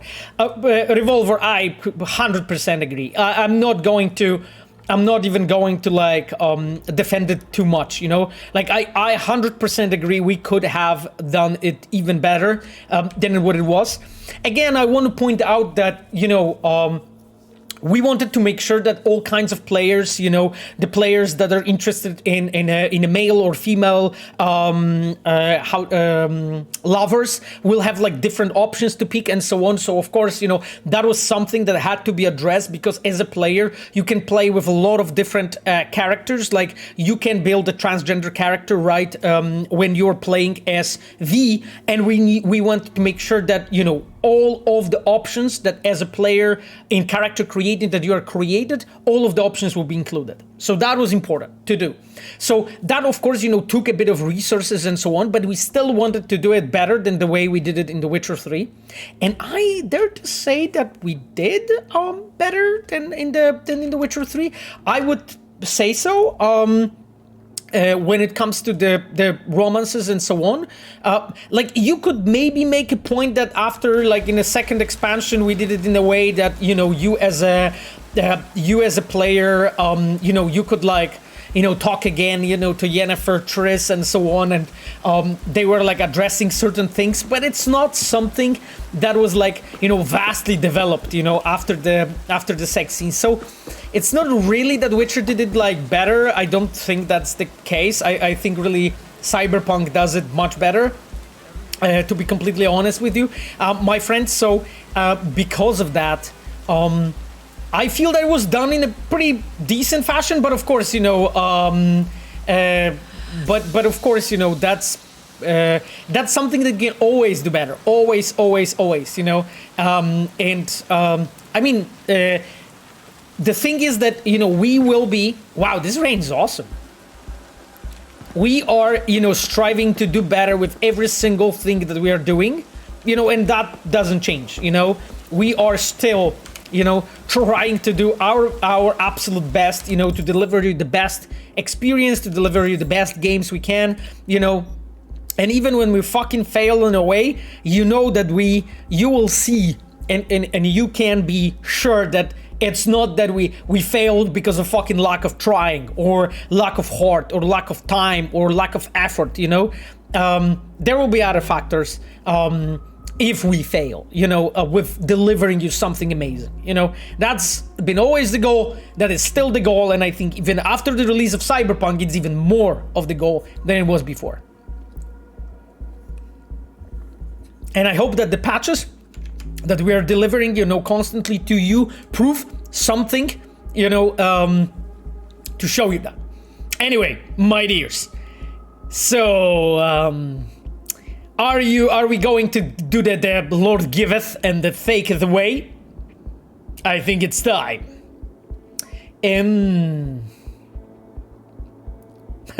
Could you give us behind the scenes story on the scenes of Marriage Quest and Witcher 3? Science fiction person asks. Well, my friend, I can fucking talk to you about so many things. Of course I can.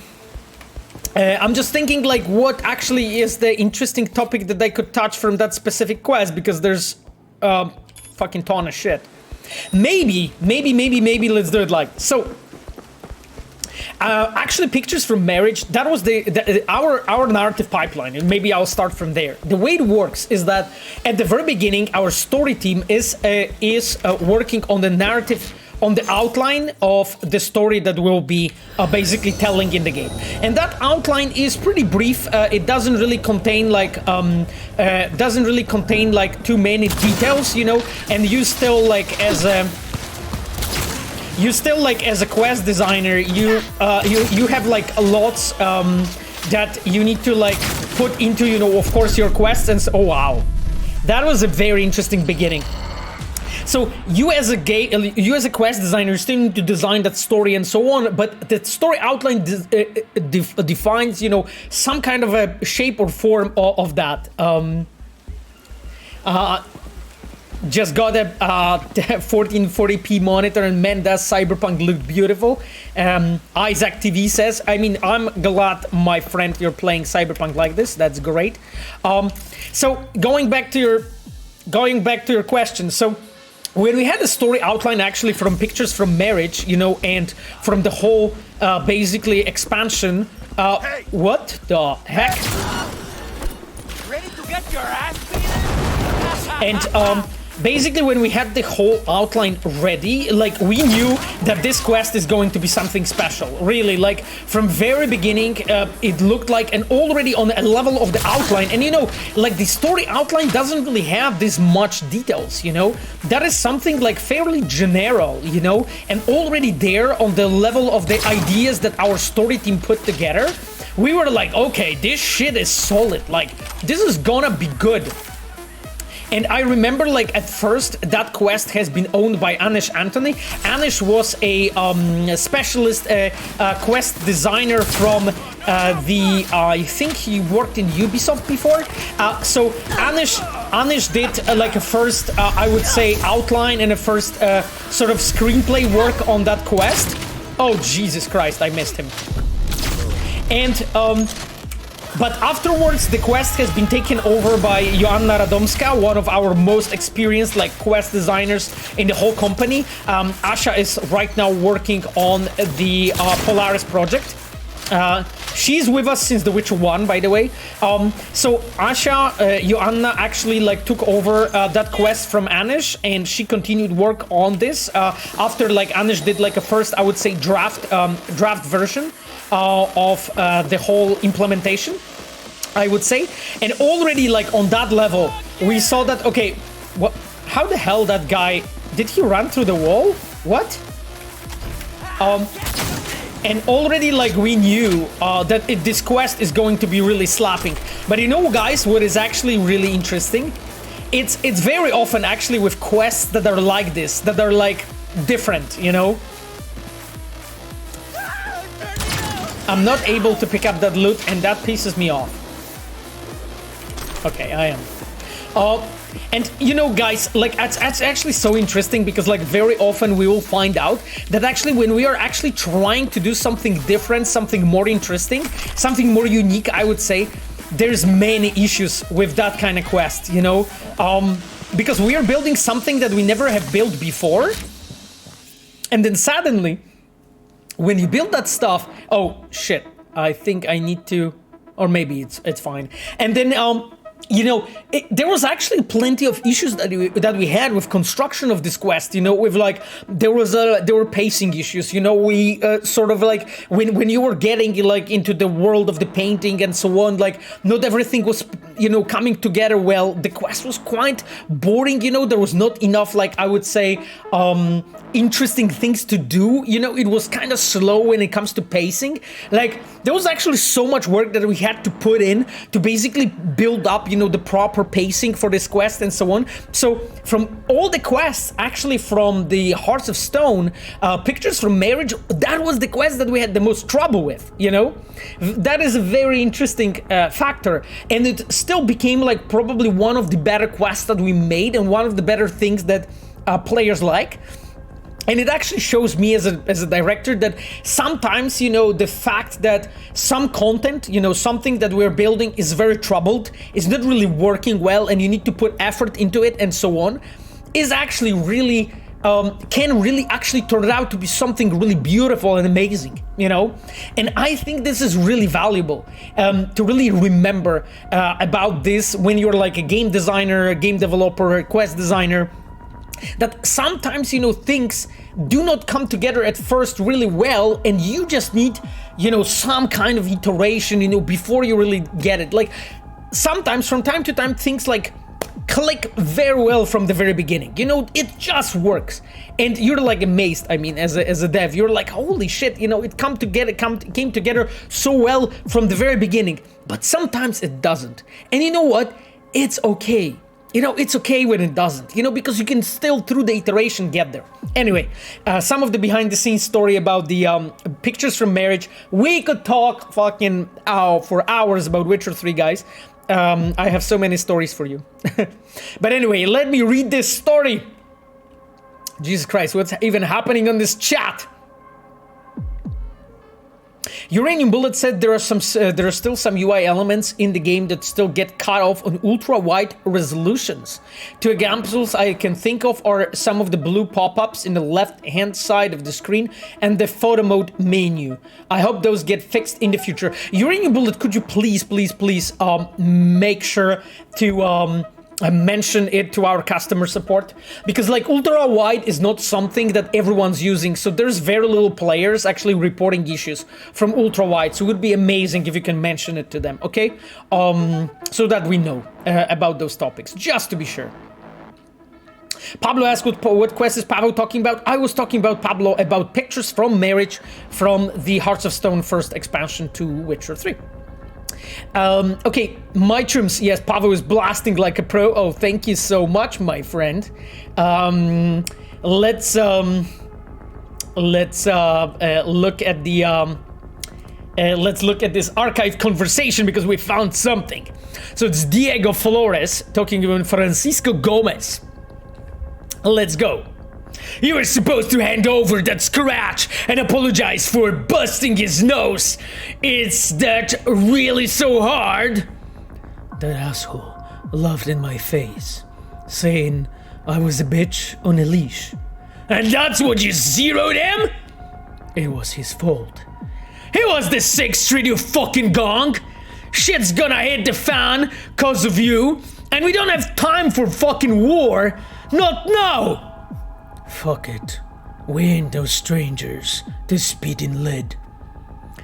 You don't know shit! He was from the 6th Street, and you fucking moron with a new boss! Shit.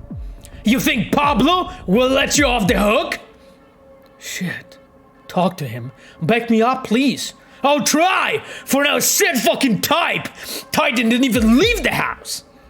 Pablo, they are scared shitlessly of you in this story.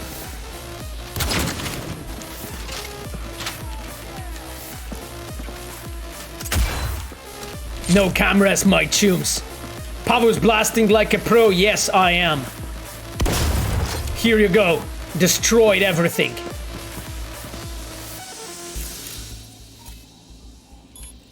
I even learned how to deactivate the cameras. Are you proud of me?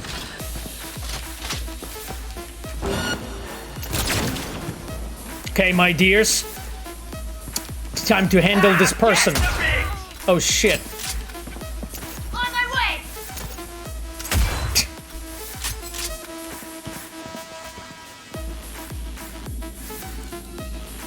I lived through this. Okay, one guy less with the head. Magda wrote, looking forward to Russian, Italian, and old lady accent. Oh, thank you, Magda. You are like the you're like the most faithful fan, you know. I really appreciate you're with us. You can run. You can't hide. Здравствуйте. Хорошо. Okay, well, worked out.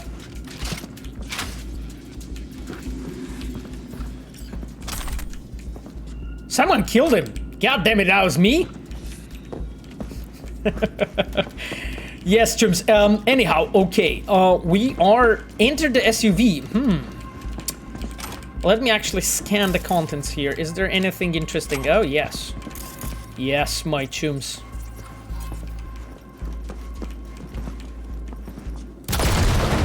By the way, you know what I was actually thinking recently? That the Cyberpunk 2 years fucking anniversary is coming, yo! Since the release. That is cool. I was thinking that would be nice to, you know, to make a stream together, you know, for you chums for that time. That would be cool. But no comment regarding what will be on the stream. You know, we'll see. But I have some ideas, and I would love to do that. Like, it is actually so funny, but it actually gives me like so much joy to meet with you guys and just like play the game and then just like read fucking charts for you and be silly on the stream. So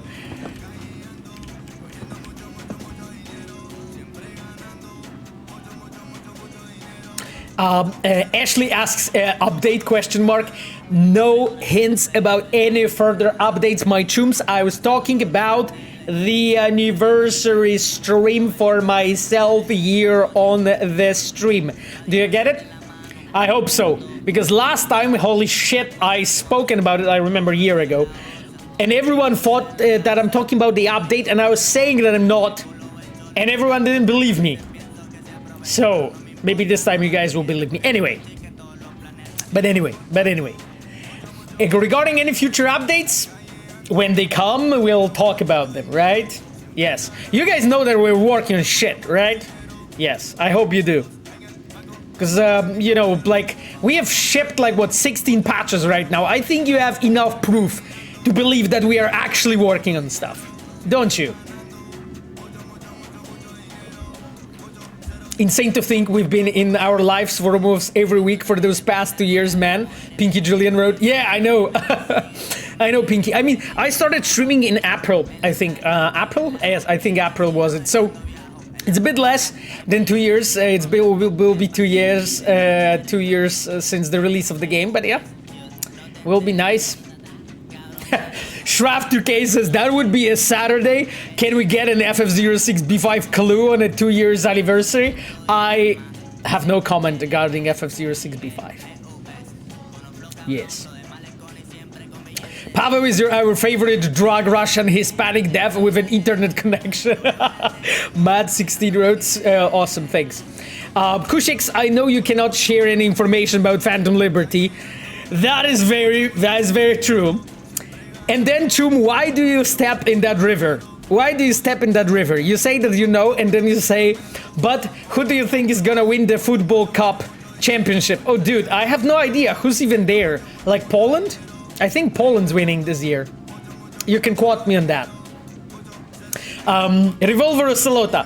Will all the writers at CDPR write every one of your future games, or will those who are writing the new Witcher trilogy now not be writing a Cyberpunk sequel? And can you confirm whether Marcin Blaha is working on Polaris? Oh god. Revolver, so maybe starting from Marcin. Marcin is involved in various things, including being a, how to say it,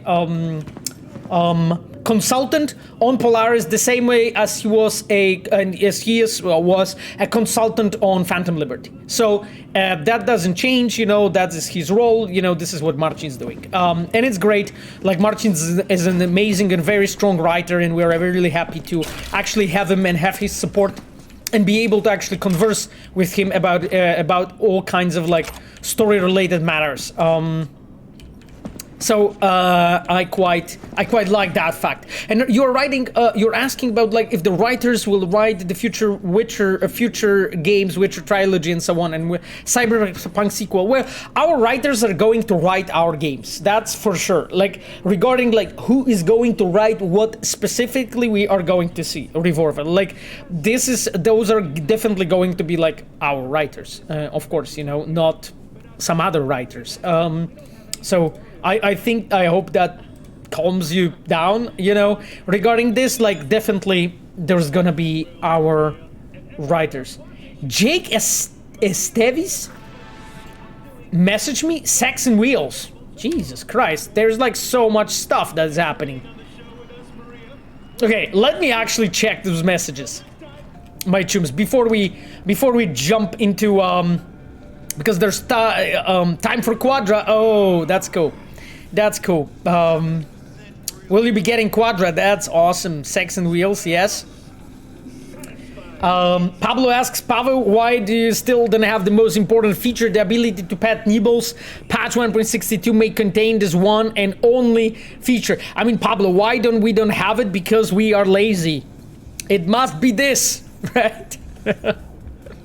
Right? Like, I mean, there has to be, there's no other reason. There cannot be other reason, right? Sebastian Ibarra speaks to Maurizio Camille. Sebastian, I know how you treated the nomads. That's not how we do things. Luckily, you'll still have a chance to fix it. Blow yourself, Grandpa! Ask nicely. Forgive the Lord for what I'm about to do. Oh shit. Pablo didn't like that. Padre, not Pablo. Oh shit, Padre became Russian? What are you guys talking about? This is not Russian, that was Spanish. Holy shit, I need to work on my accents. Krag wrote, Pablo in 2077, we should have a sex relationship with it. I mean, with nibbles. That's a very interesting, question. Anyway, arcade conversation between Alfonso Infante and Pedro Luna. In no reality, that was Spanish, lol, Parim Chumba wrote. I mean, seriously, what? I will do my best. We want to stop him on the road, like he's getting a speeding ticket. Chum, I can't this time. We can't use those Militech vans. Can't even touch him. Pay good, bro. We just make him pull over and that's it. He will think we're from Militech. We pull him in the car, take care of him, and bring the car back in the evening. Fina, but it's gonna back in the garage spotless by evening. Bro, when have I ever let you down? You grab him and drop him off. Easy as a pie. Can someone categorize Pavel's impressions? Cool. Awesome Spanish accents, 10 out of 10. Crushfeeds wrote, thank you. Thank you, Basha. I appreciate it. Question from my systems from Reddit. Why did Border Patrol tip off Arasaka in the Nomad prologue? Why the so-called Border Patrol informs Militech about V and Jackie's cargo, Iguana's Arasaka's chest? Can you give some insight? Well, I mean, I don't think I have much insight, Camille. Like, the idea there was that they are in the pocket of Arasaka, and obviously they would tip them off regarding things like this, you know? They probably, frankly, let them know about majority of the things that are, like, kind of shaky. It's just maybe not always Arasaka reacts, you know? In this case, they decided to do so, you know? It also comes out from the relationship between those factions. Like, it wouldn't be, like, believable if they wouldn't be paid off by Arasaka in this case, you know? Had a hint of Groot. Now, where's those minions? Cypher Hobby wrote, interesting. Pavel, are we playing Ragnarok? Krushvitz asks, no, Basha, I'm not actually playing Ragnarok yet. I'm gonna be playing Ragnarok, though. I'm looking forward to Ragnarok. I'm playing right now Hades. I finished Breath of the Wild. So, I'm gonna be probably playing, like, Hades for the next month or so until I beat the game with all of the possible weapons and all of the possible endings, because I really, really, really enjoy Hades. It's like, the Hades is like, I think now I'm like 9 out of 10, maybe 9.2 out of 10. I think it's 9.2. I don't think it's 9.5. I don't think so. But I think it's over 9 out of 10 for me at this point. So we'll see. I need to taste more of Hades. I've been playing a lot for the past couple days and nights, but I need to play more to give you educated answer. Voitas asks, when are we get any info about next gen update for The Witcher 3? Voitas, my chum. Voitas, you are here on the streams almost every week. What do you think is the answer? What do you think is the answer? Because I think you know what is the answer. Voitas, tell us, what is the answer to this question? The answer is, at the time when we are ready. Yes? So yes, anyway. Probably this month, tomorrow, definition of insanity. Interesting. Okay, cool. Patience is hard in this year. Yeah, look at that. You guys are so good. Anyway, we'll see, right? We will see about things. Pavel, there is no info. Well, I mean, the last info was... What was the last info? So... What was the last info? The last info was that it's this year. That was the last info, Marchum. So it's not that there's no info. Because, like, do you guys expect... Like, I'm talking not only about us, but any developer, right? Let's say someone says something, like... I don't know, that some game is coming in given year, 2023 or something.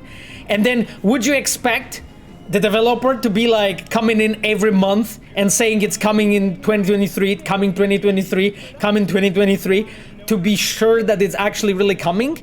Like, you know, until there is an update, there is no change, right? Like, that should be always our approach.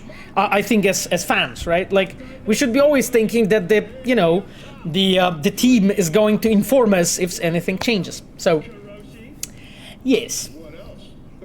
Lightbeams asks, hey, how's the Cyberpunk add-on development going along? I'm looking forward to it.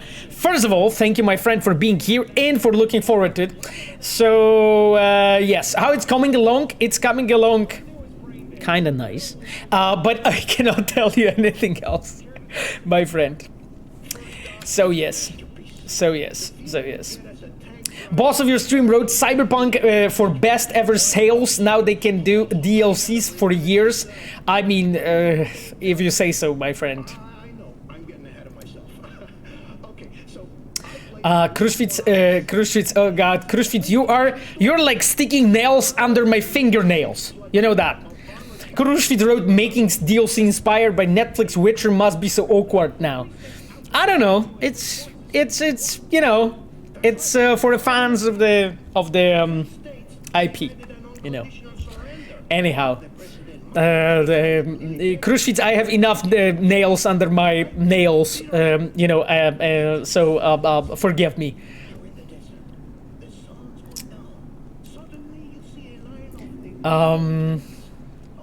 Yes, my Krushvitz. Sorry. Well, yes.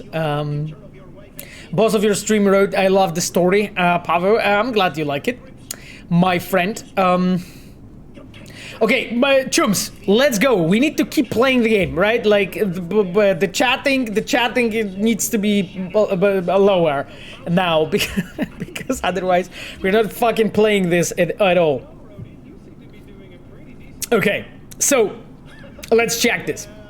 Brian is talking to Mauricio.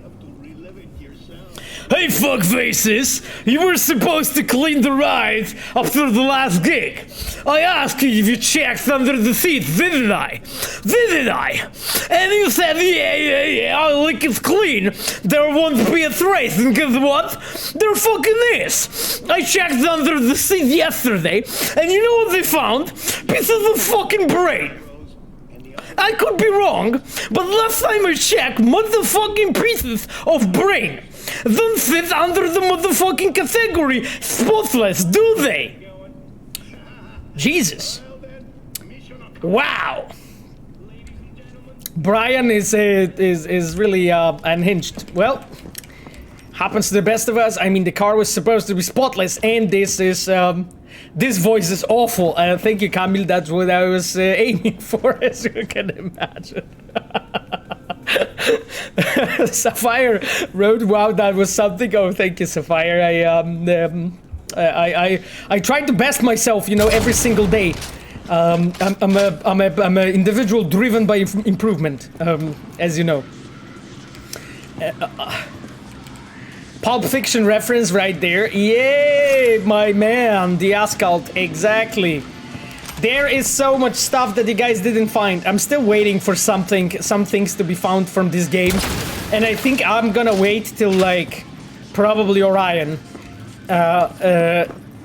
before you guys find those everything in Cyberpunk. It will be an adventure. Science Fiction asks, are you surprised by the comeback of Cyberpunk? Well, you know, I don't think I can say I'm surprised by it, because like the comeback of Cyberpunk is not because of luck. It didn't happen out of sheer luck. It happened because the team worked really hard on those patches, one after another, and also like the team worked really hard on delivering amazing, you know, anime in the form of lol, in a form of edge runners. So it's not that the, you know, it's not that it happened by itself. Okay, I can pass through here? Jesus. It's not that it happened by itself or by accident, you know, really, like, there was a tough work put into it, especially, you know, also, not especially, in the patches and in the form of anime. You know, I'm really, really grateful, though, because, like, it could have been that the anime could have done absolutely nothing. Wow, is it really the way I'm supposed to drive this car? That is fucking wild, but okay.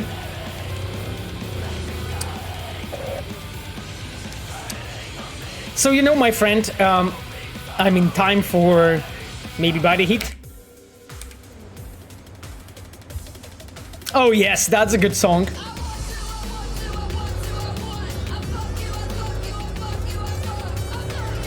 It reminds me of Meredith.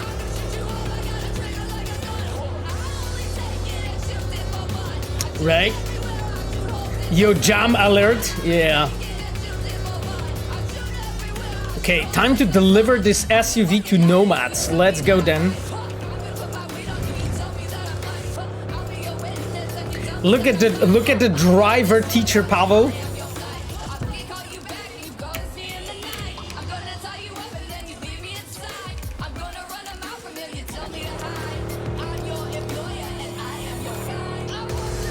NC, back with you so soon? How's your afternoon? Meredith. The king is dead. Long live the king. Okay. Following the tragic death of Saburo Arasaka, his son, Yorinobu Arasaka, has assumed the reins. By the way, something that rarely happens. Yes, that You very see same in the radio Yorinobu reactions to our actions. silver spoon to Something that you can actually really even dabble in a little domestic terrorism. I dare you to name a better candidate for the world's gun runner in chief. yeah, you can really like hear, you know, that the radio news are. You can really see that the radio news are reacting to what you have done. As a player, there's actually quite a bit of it, you know, from quests and from open world. Cynthia. Cynthia, Pepe's wife. Remember me? Anyway, I guess it was just another day in the life for you. And me? Well, it was the end of mine. Pepe threw me out. I'm out on the street. I just hope you're proud of yourself. Oh yeah, I remember. I told. I didn't, because I didn't tell the truth, Pepe. I just told him to talk to her, right? I screwed up? Oh, thanks. Jesus Christ. Well, I mean, at the end of the day, she cheated him, right?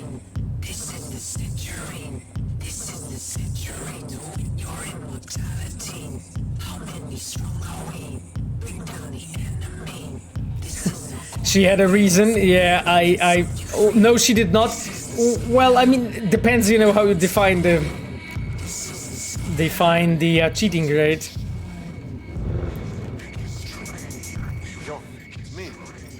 That is a very fucking thin garage, by the way.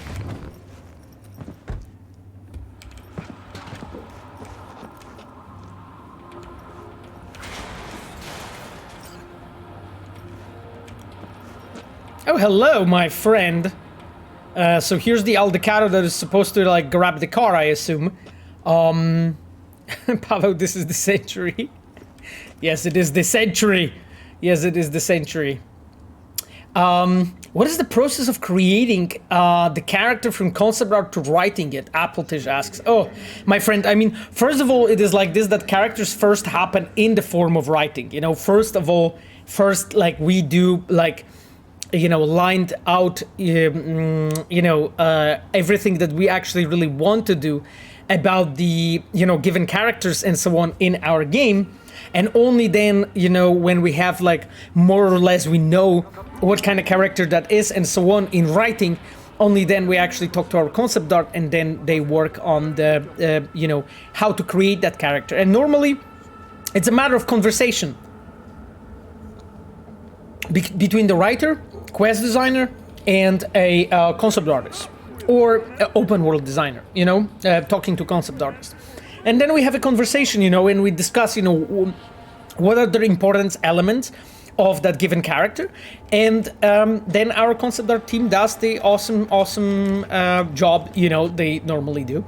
And then they design the characters. That's the way the look, you know, they draw it. That's the way it works. Once you park your car, visit all garages, starting with the one on the right and then on the left. Okay, Camille, thank you for the hint. Will do. Stranger says, I just today played on new 1.6 gigs for the first time, which was about stealing a car for a person.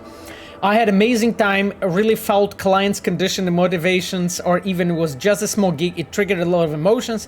Whoever worked on it did a great job, and I hope more gigs would be like that. Thank you, Stranger.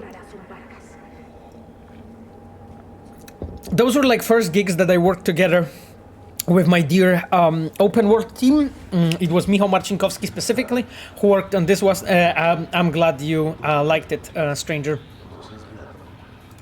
Okay. What is the vehicle for? Why do you need the rig? Fucking love that Corpo Chic. Wait, seriously? Who guards the border? Well, Militech. Now connect the dots. Oh. When I was with the family, we settled this stuff on our own turf. Interesting. Think we know that? They didn't give us a way out. First, we came in to see the goods. Exchange was supposed to happen the next day. But But they followed us to where we hid our money. It's whatever, though. I'm done dwelling. Thanks for the help. I'm out of here. sure, later. Okay then. I guess we talked about we talked a bit. He's actually getting out from what I understand. Oh Jesus. Okay, so let's investigate the space.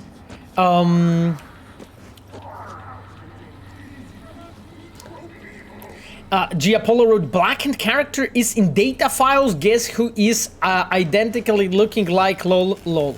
I have no idea what you are talking about, G Apollo. So no comment, my friend. I have no idea what you're commenting on. Cybercaldos wrote, Pavel, on Pacifica, it's kinda bug after 1.6. Stadium is kinda doesn't load. In Pacifica, clothes vendor doesn't work, like when you in combat you can't shop until you restart the game and her stock doesn't change. Should I report this on CDPR support? I mean, yes, it does sound quite strange, to be honest, Cybercaldos. So if you could please mention this, like, I have no idea what happened there. It's pretty weird, to be honest. So I don't know. Yeah, I don't know, really. Okay then.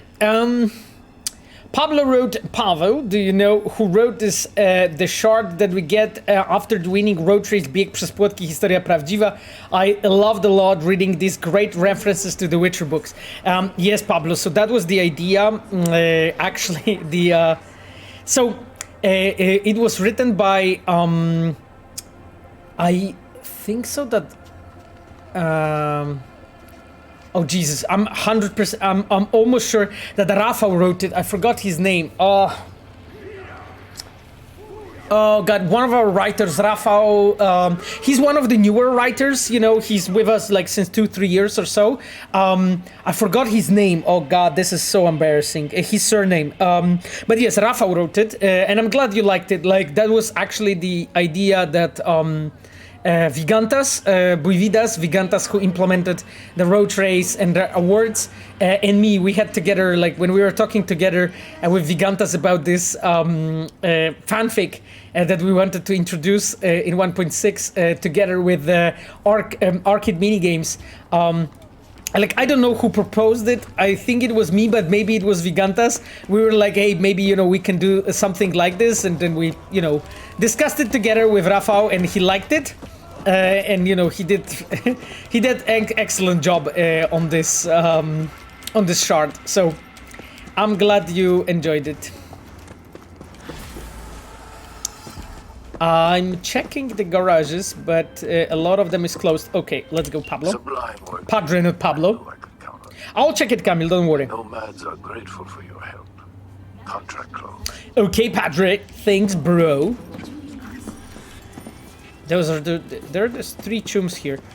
Because those are closed, this is closed. This looks closed as hell. Yes, this is gate.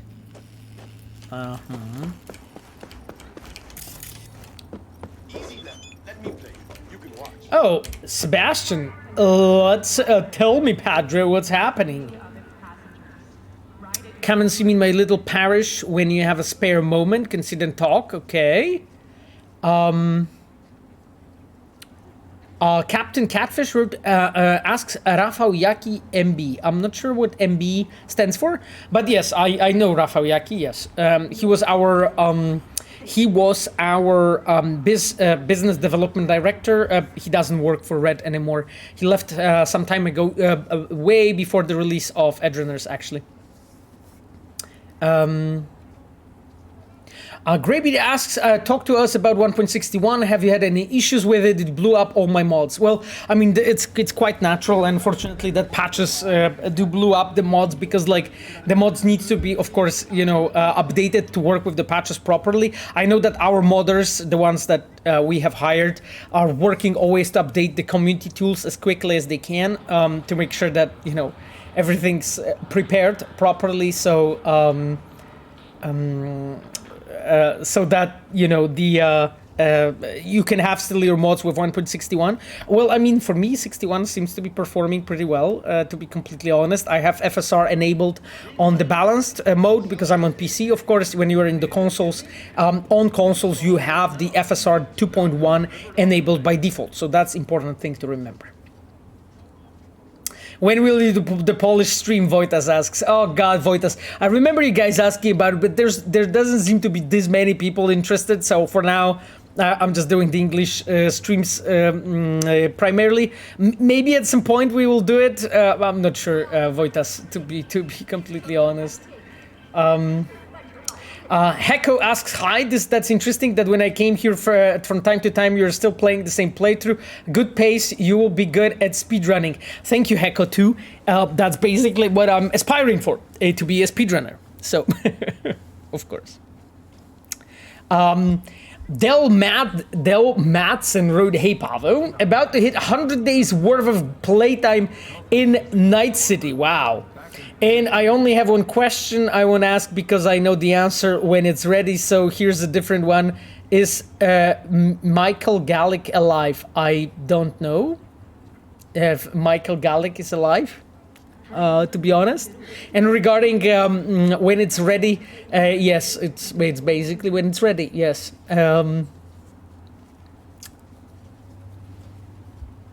There's many of us hidden Polish players, revolverers, sure, yes. I mean, at some point, I guess, at some point maybe we could do the Polish stream. I mean, so far it's like I find making Polish stream maybe quote-unquote pointless in a way that, you know, a lot of you guys can speak English and write English, so I fucking not to do it in English so that, you know, everyone else who's not Polish can also join, right?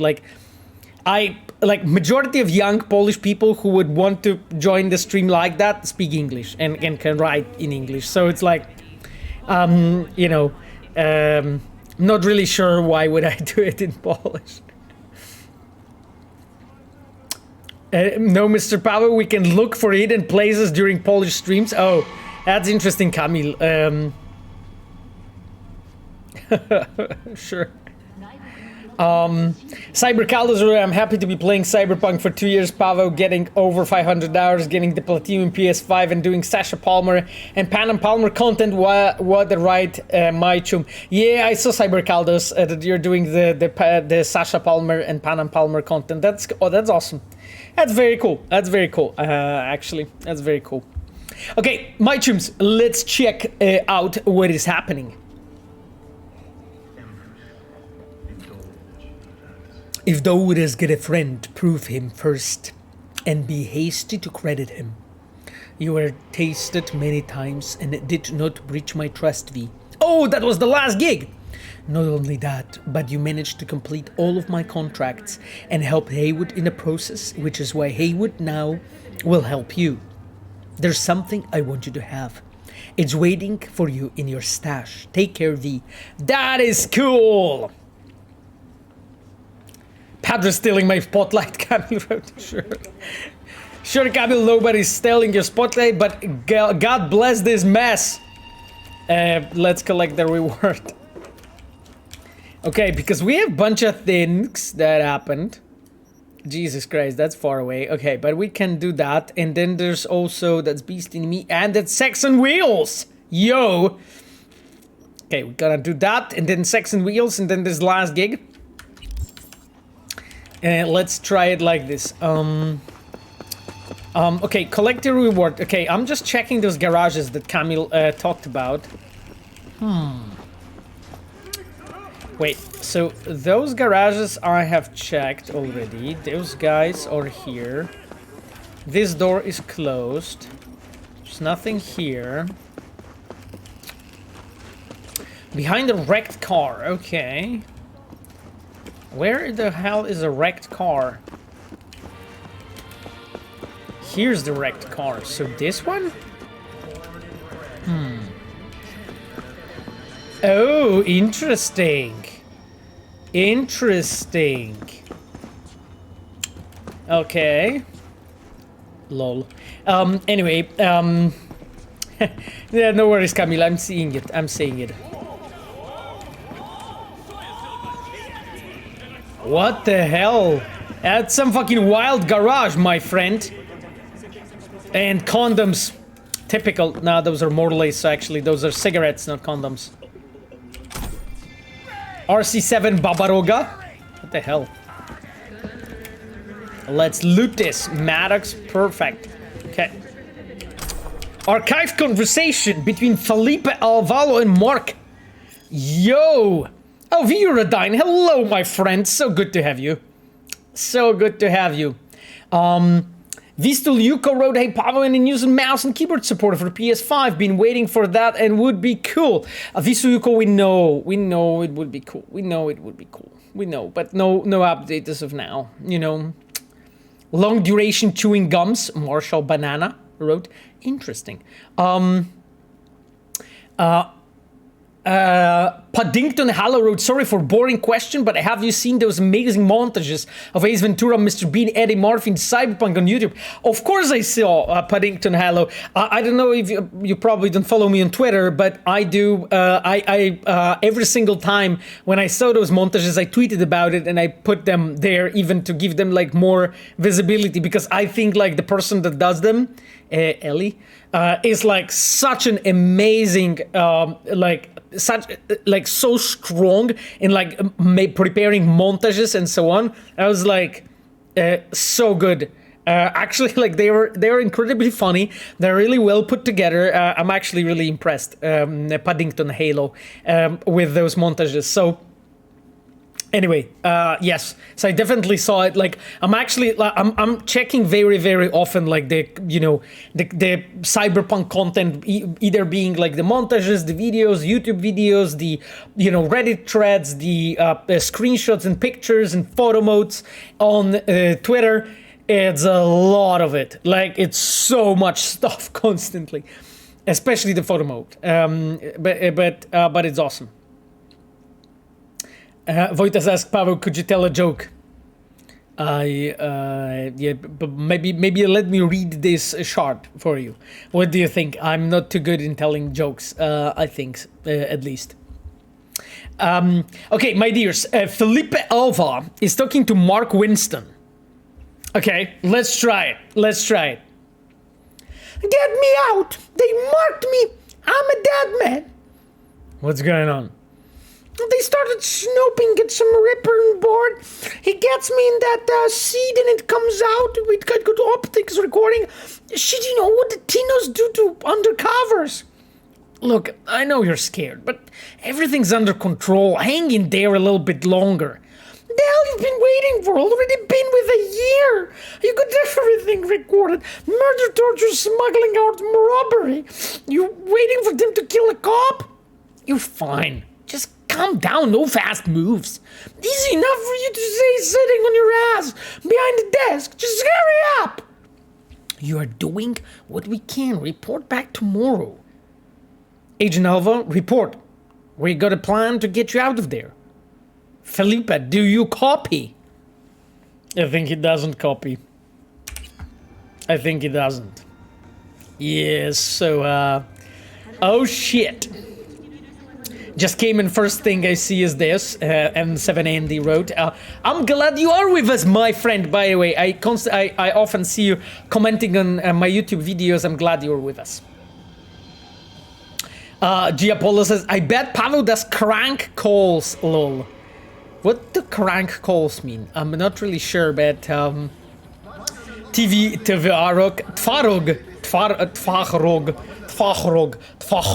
wrote, Pavel is next Batman. Think about it. I'm a Merkman, not a Batman. Excellent performance. We need Shark to be voiced in game by you, Pavel. Oh, thank you. Sasko DLC. Oh wow, I don't remember this. Yeah. Yes, it's a poor guy who was actually lol. It's a poor guy who was actually you know, spying on Gangoons, and they ended him, zeroed him, as you could say. They're just chilling. They're just chilling here.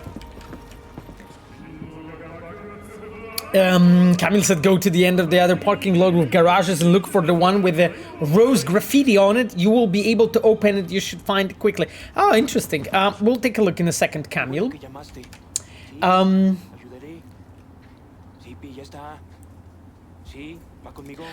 Kuov wrote, when will the winners be contacted of the photo mode challenge awards? Do you know? I sent an email to Biz at but there was no response. Thank you.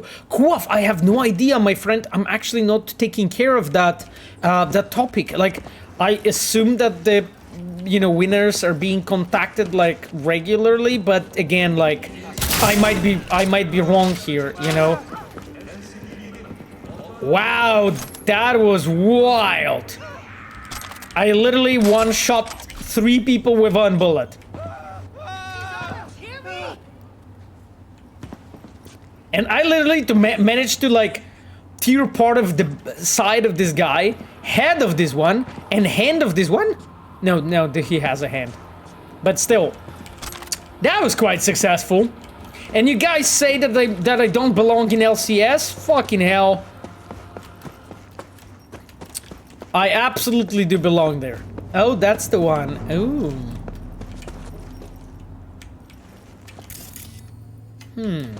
It doesn't seem to be openable.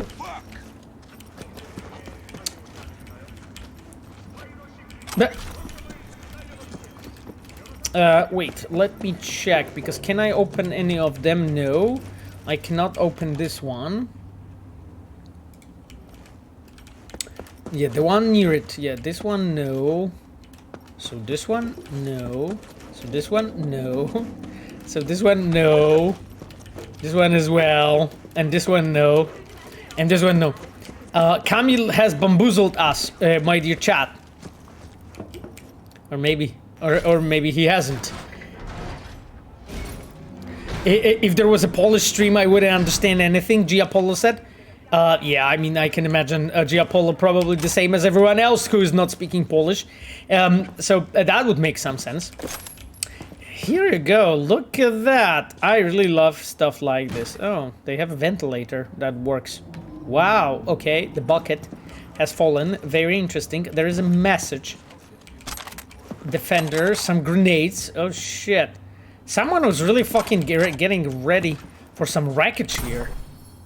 Wow, okay. I got polycarbonate thingy. Yet, let me actually really quickly... let me turn off the... oh, I put this one on? I didn't even know. I preferred... Oh, however, this one's better? What? Seriously? It is actually. Wow, this is wild. I had no idea that this... Because I was wearing always this one. But this one has better stats. That's fucking cool. Okay. Interesting. So this is the thing I picked up? Oh no, this one is the thing I picked up. Huh. Looks like I'm gonna fly away with this.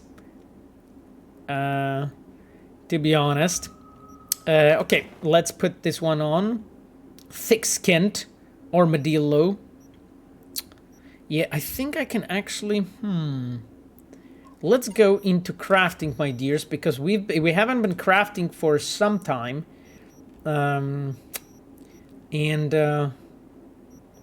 This is the one that is to be upgraded, right? Like, I can actually upgrade it quite significantly. But I'm thinking really quickly to go and... Because I would probably replace the thick-skinned and get another armadillo. Let me take a look really quickly if I have... Not this. Idiom. Yeah, because this is armadillo that I can craft. Cool. And then I can go to here. And that's Vanguard. That's the armadillo. Yes, I want to replace this. Wow, I have so many mods. Anyway, but the good ones are just those. Anyhow, okay. So we have this. This is nice. So we actually have this. But I actually wanted to... Because, no, those we tried. Okay, let's turn on the wardrobe. Yeah, that is nice, V. Oh, but by the way, but I still can go to the upgrades and up my jacket. And up my jacket. UMC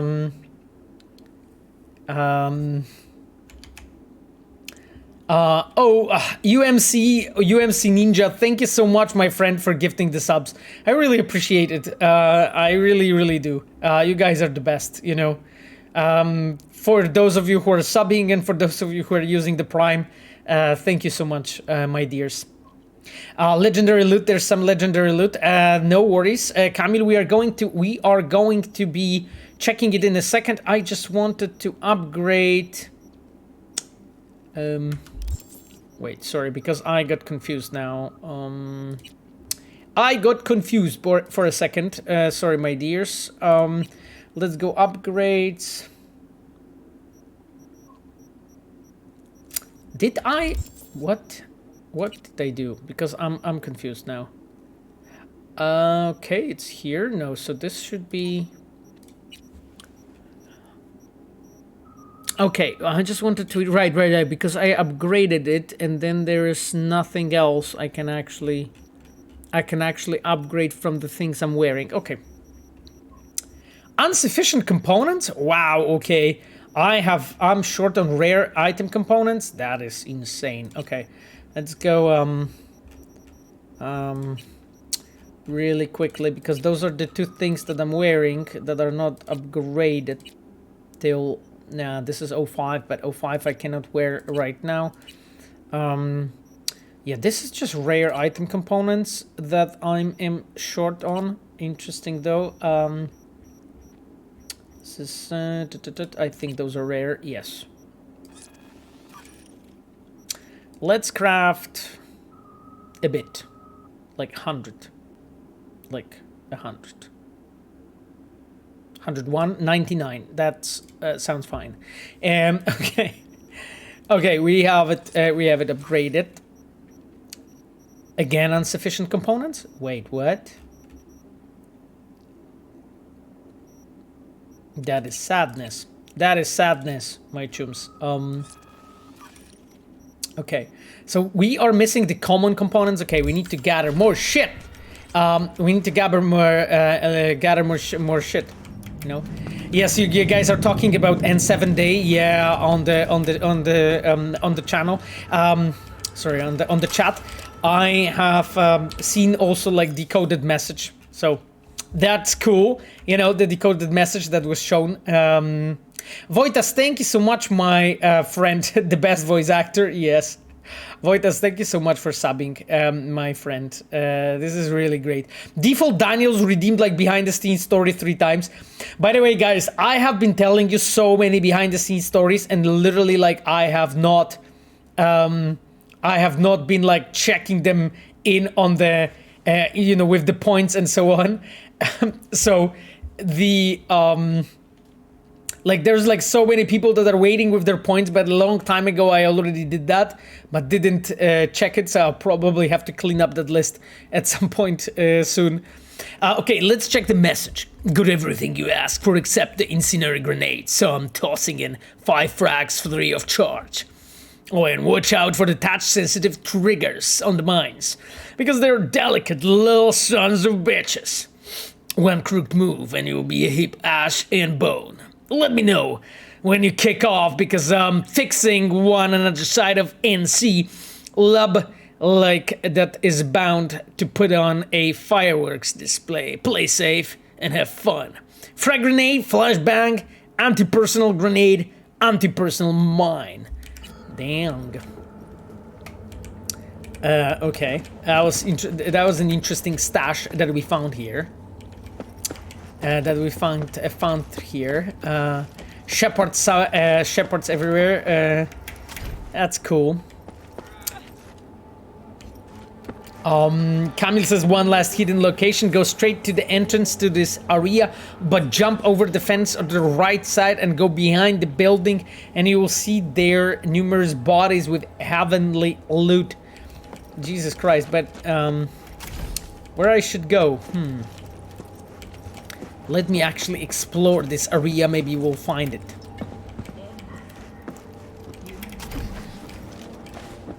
Okay, I should probably leave this because there's not much like here directly I could do, I assume. Just don't trip. Just don't trip. Sure.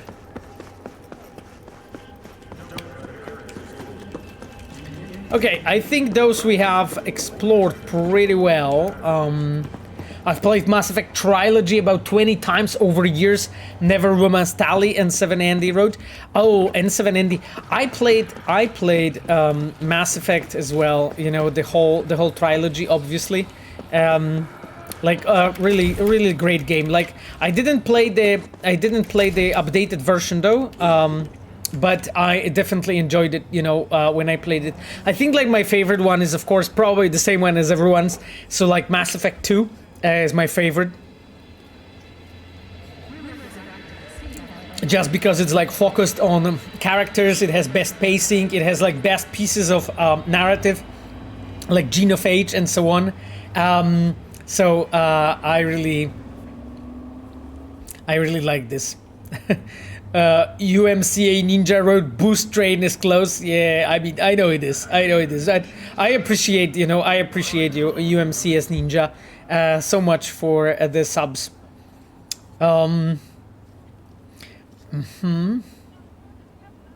Okay, let's go. Let's see if I can actually. Can I find the thing that Camille is talking about? Oh, maybe it's up there.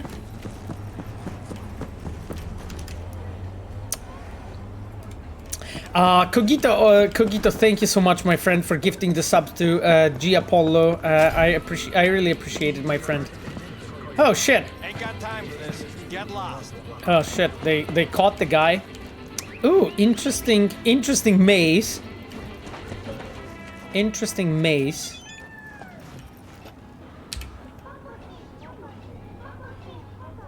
Oh Jesus Christ! That is the grandma. That is the gran. That is grand block. Yes, ma'am, that's me. Good, interesting, or bad, interesting block. So you're the girl who's dating Ranita. Interesting. Yes, ma'am, that'd be me. Good, interesting, or bad, interesting. Maybe be bold.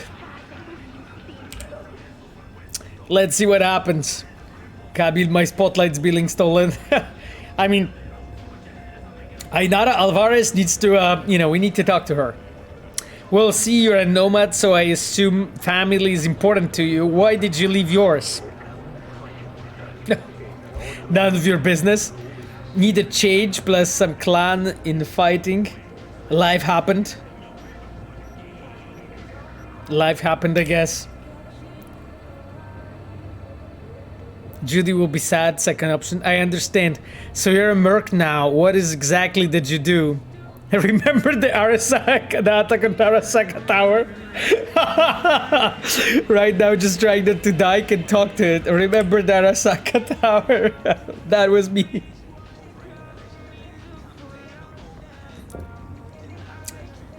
You attacked one of the most dangerous corporations. I hope you are not getting Renita into trouble. Tell me, what are your intentions towards my granddaughter? That's really between us, don't you think? Think everyone just wants to find their happily ever after. Trying my best not to mess things up. Okay, I guess this one. No mercy, revolver rollout. They do, and Judy deserves hers. Well, that was educational. We'll see what else I hear from you in the future or about you. Oh God. Hello, Angels Rosie 040. Nice to have you with us. Voitas asks, is it true that your favorite character in Cyberpunk is Meredith Stout? I mean, she's my character, so in a way, yes, she's the one that I like. But is she my favorite? I'm not sure. I mean, there are so many awesome characters in Cyberpunk, so... Okay, my chums, save the game. Judy will be mad. Oh, you got a different answer? Of course I did got a different answer, because I picked different things in that conversation. Also, what do you think if Grandma is Johnny's fan? Oh, who knows? I mean, who knows? Who knows? Who knows?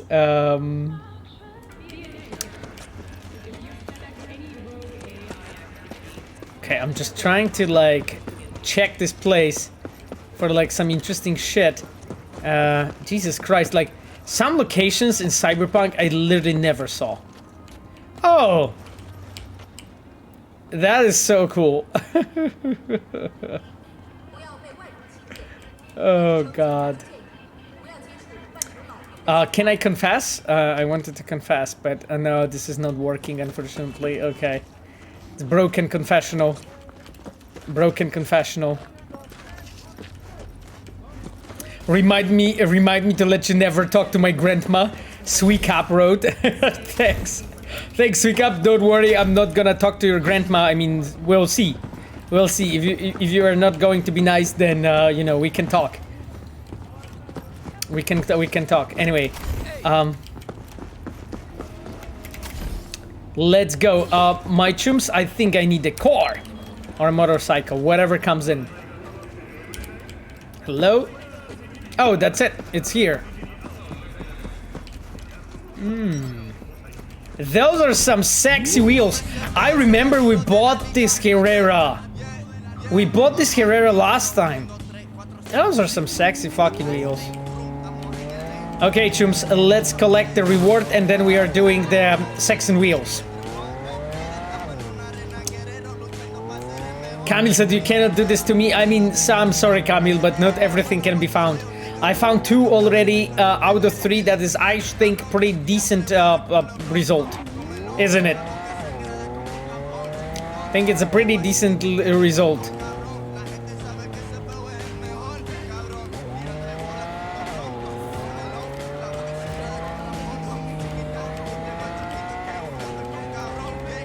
This car is so cool.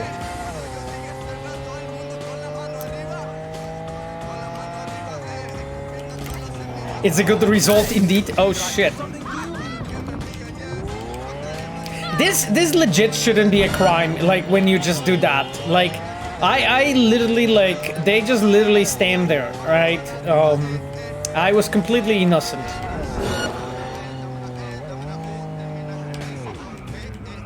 I was completely innocent, you know. Shit. Like they can't drive in the city.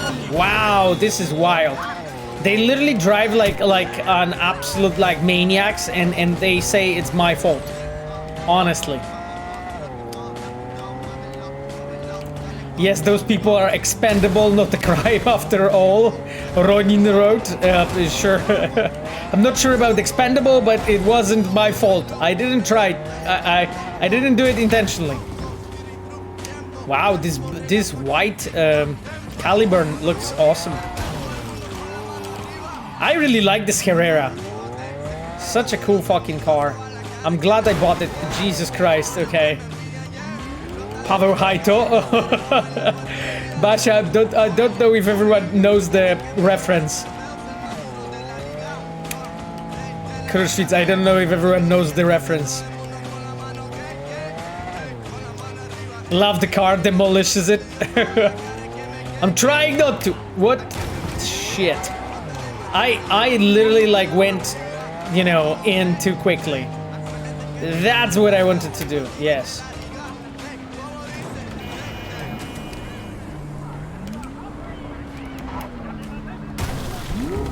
Time to park the car. At least I didn't leave it at the center, right? Right, my chums.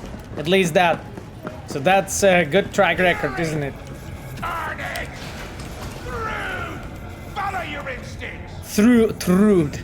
It's actually so funny because it's a wordplay on trud, which is like an effort in Polish. Trud. So it's so funny. Like a glove, uranium bullet, yes. You can't drive for shit, Pavel, Greybeard wrote. I mean, seriously? Pavel says everyone Night City drives crazy and then he crashes.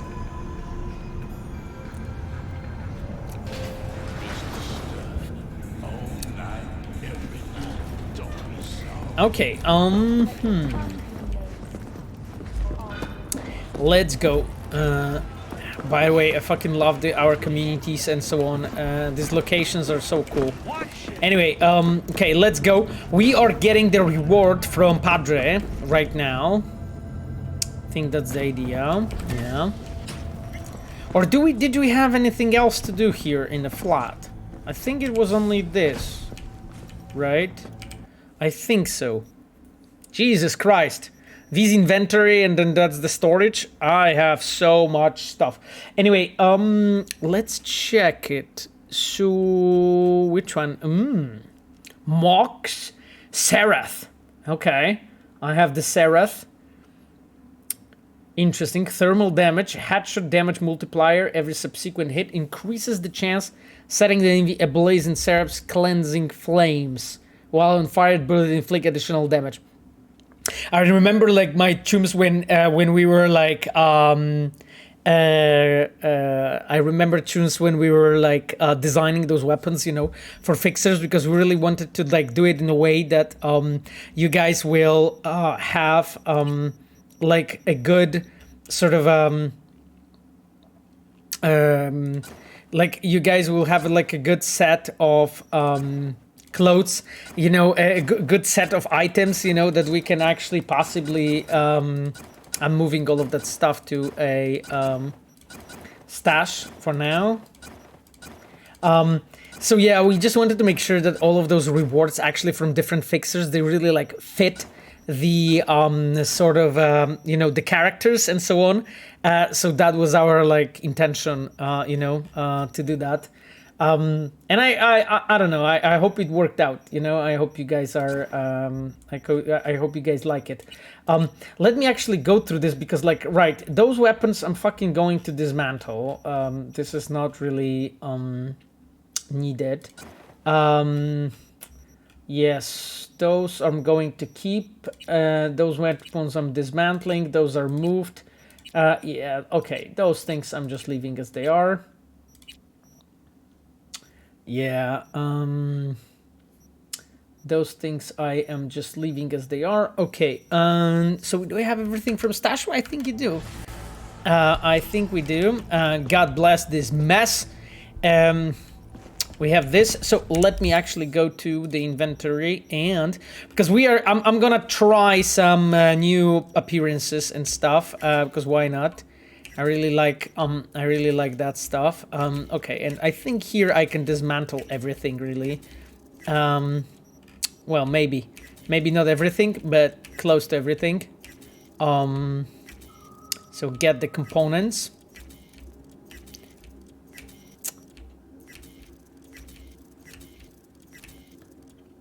Goodbye everyone, and karaluchy pod poduchy, karaluchy pod poduchy Wojtas. Thank you for... Oh, did I dismantle that gun just a moment ago? Jesus Christ, I think I did. That was not intentional whatsoever. Wow, there is a lot of dismantling happening. Wow, okay. I seriously hoarded so many guns. That is very interesting overture. Okay, this we are keeping.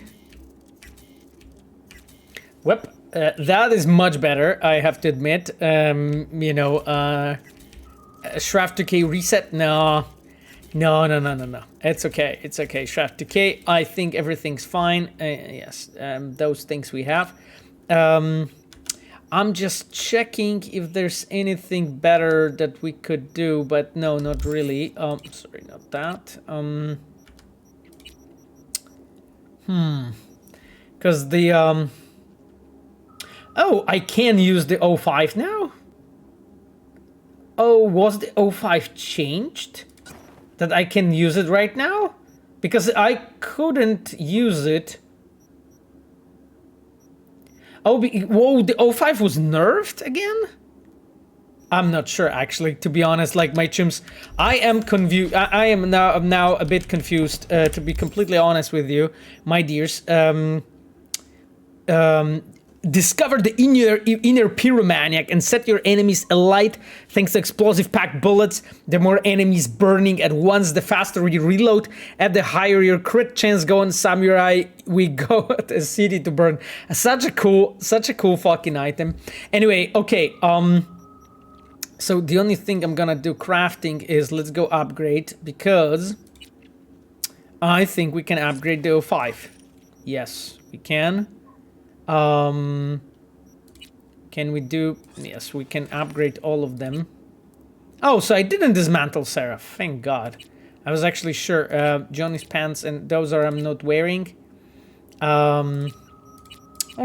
All good then. So we are gonna be using 05. Oh, because I also have hypercritical. I remember. Okay. I think those three things I quite like. Are pretty stylish, you know. Remember to save, no worries, Pinky. Saving often. So now...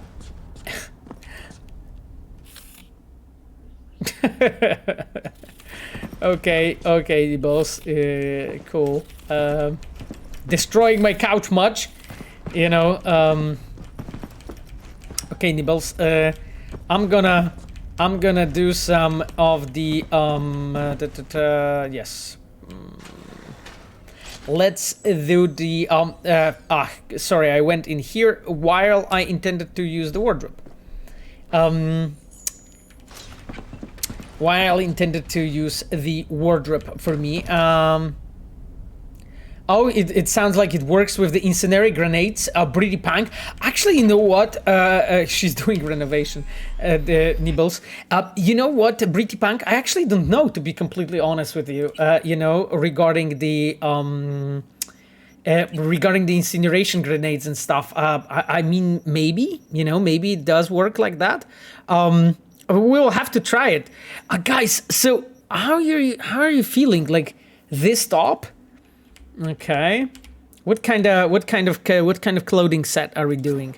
Like, I like those tops. This is the green one. Oh, they more like a full body thing. Okay, yeah, that's the samurai jacket that I bought before. I'm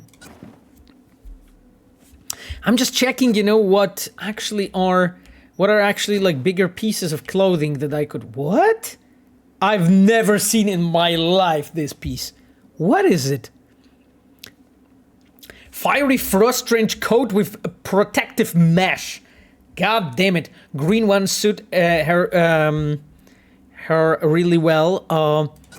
Yeah, because of the green hair. That is actually very good point, Pinky. You know what? Let's try it. I actually quite like that. Okay, so this will be the top. So then, what actually are we going, like some gray? Maybe like, no, the blue is fucking random with this. That is interesting that you can go with the tie. Oh, body. Oh, the whole like Netrunner suit. Nah, it's not my style, sort of. The one with the text doesn't really work. This is pretty cool, honestly. To be honest, like I wish I would have it with different colors, but it actually works better than I expected. Because like I like my tattoos, but they are not really going well together with that stuff.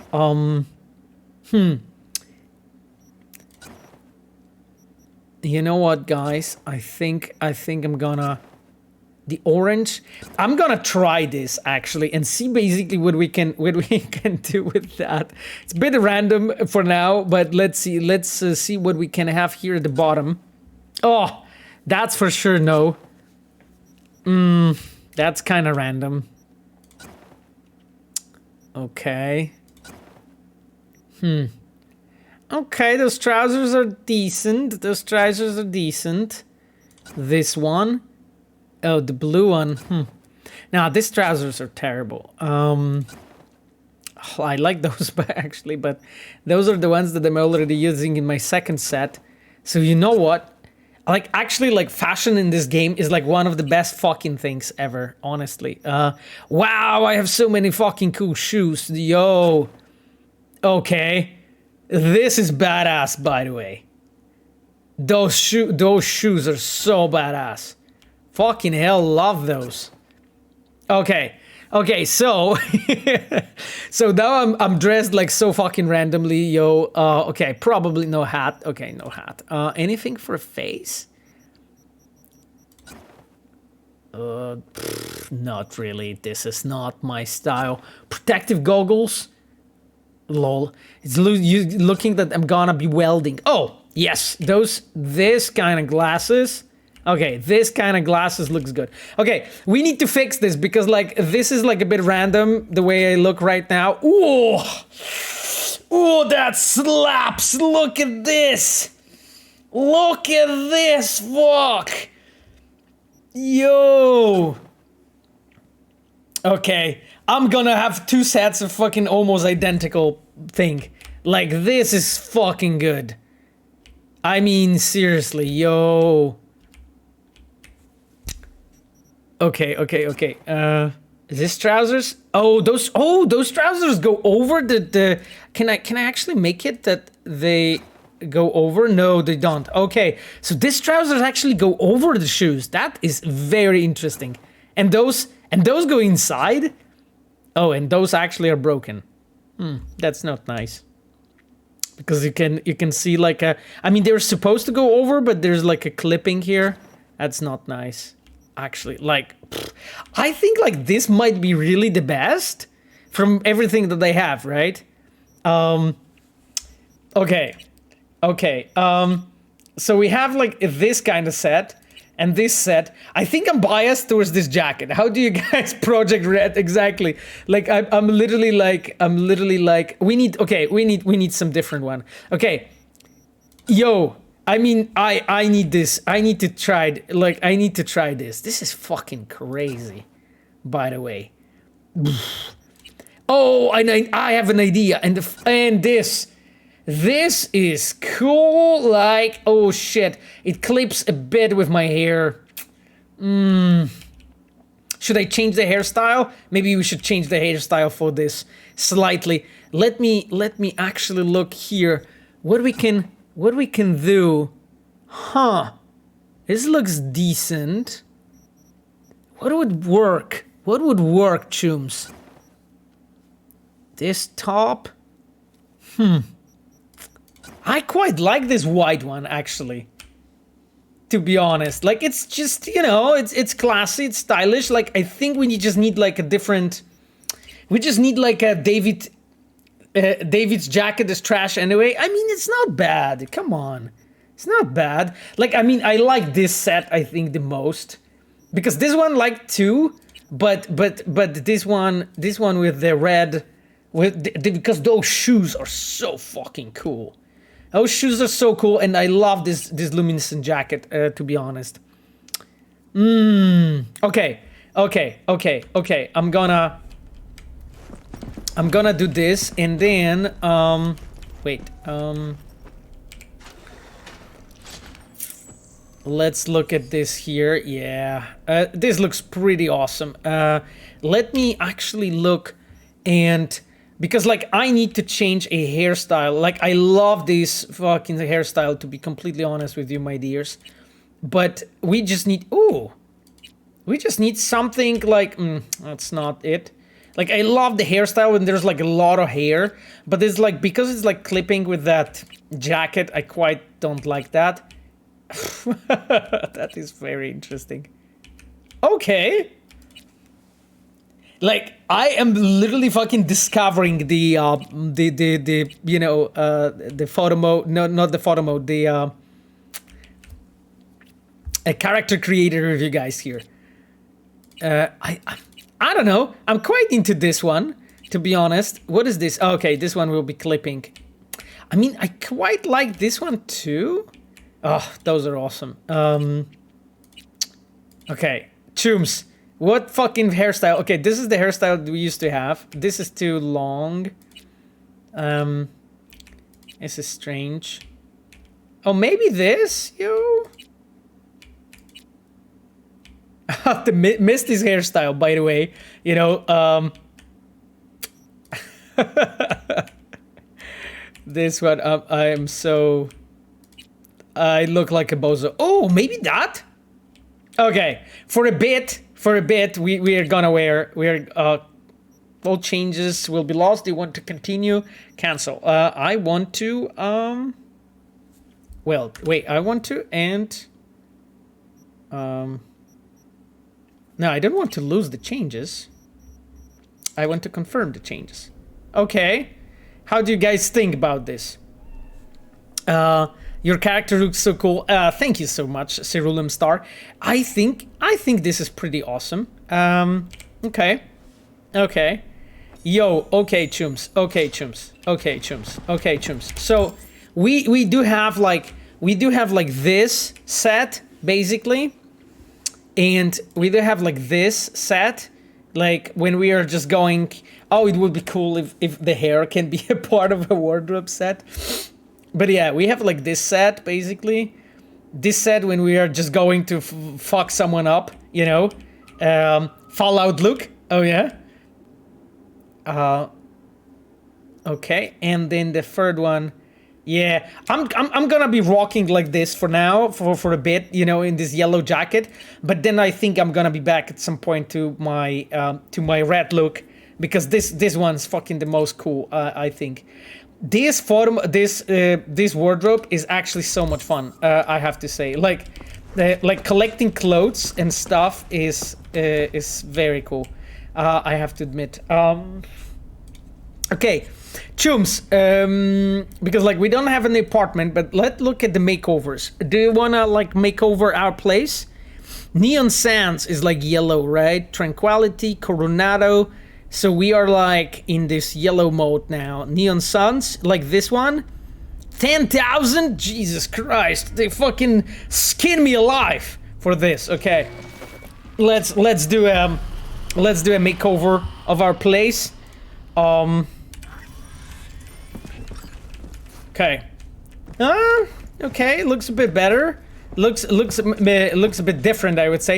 I'm not sure if I like it more. I mean, it's definitely interesting. I will because like now, you know, we fit so well to this whole thing. So I'm glad that we have done this. Oh, hello, Horik Amarath is riding with a party of 122. Hello, my friend. Hello, Horik. Nice to have you with us. My chum, welcome all of the raiders. Works with the outfit. Yeah, exactly. Exactly, Captain. Luke Shatini. Hello, Luke Shatini. So I basically made it that with it. Jesus Christ, my couch is gonna be like destroyed when this cat is done with it. Okay, my dears. So, hello, the raiders. Hello. It's great that you're guys with us. So, I think I'm gonna be going to the sex on wheels. Yes. That's the idea. That's the plan. Let's go to sex and wheels. Holy hell. Let's go to sex and wheels at some point. At this point. So, Horik Amarath, how was your stream, my friend? You know, how did it go? Did you enjoy? I hope so. You know, you had a party, 122 people. That's some viewership. That's nice. I appreciate you decided to come over. We are playing Cyberpunk on 1.61. After the last update, I have RTX on and I have enabled the FSR 2.1. So the hyperscaling, superscaling resolution technology from AMD is on. That basically makes the picture slightly sharper, makes the performance better. Like overall, it just improves the quality of the game.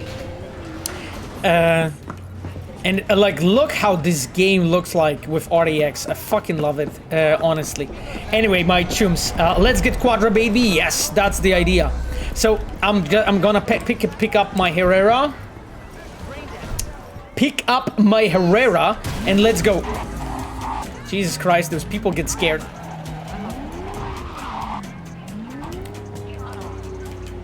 Okay, my dears, let's go. Wouldn't it be better to use DLSS on NVIDIA GPUs? I mean, I'm not sure, to be honest, Andy. I'm using what is reportedly working well, you know, and I know that the FSR 2.0, a lot of work went into it. Oh yeah, we jam, my friends.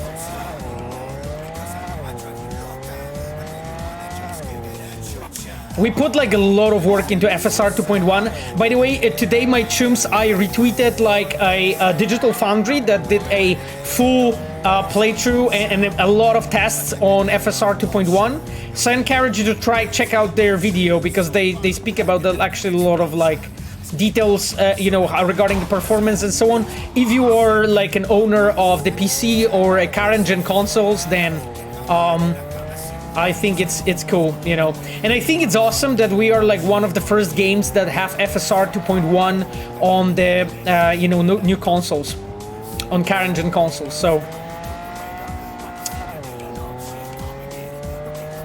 I think this is cool. I know that like our engine programmers, rendering programmers, actually spend a lot of time like polishing implementation of FSR 2.1 in Cyberpunk and making sure that it actually works well, you know, because it's not that you just turn it on by default and it does its magic. You just need to actually like, you know, implement it properly. So this is what our programmers have been doing, and a lot of work actually went into it, you know, improving it, testing, you know, polishing till the very end. You know, we've been like fixing such a like tiny minuscule issues at the very end, to just like make sure we really like deliver you guys something like valuable, something that works well, looks well, you know. And I'm really happy with how there's 1.6, but then also 1.61 turned out. What the heck is happening there? There's so many things there to loot. What the hell? Someone hates me there, that's for sure. FSR was a great addition to PS5. Makes ray tracing mode much more playable. Yes, absolutely. Like I think like the FSR actually helps out on PCs quite a bit, but I think like on consoles it makes the biggest difference. you know. Okay.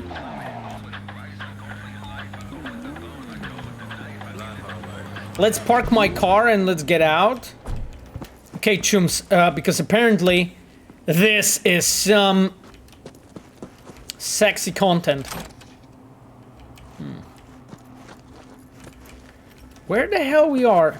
Seriously, like, even though I worked on the game for so many years and I know this game so well, there's like so many times, like, locations that I get in when I'm playing the game. I'm like, I've never seen this. I'm like, I've never seen this. Yay. Hello.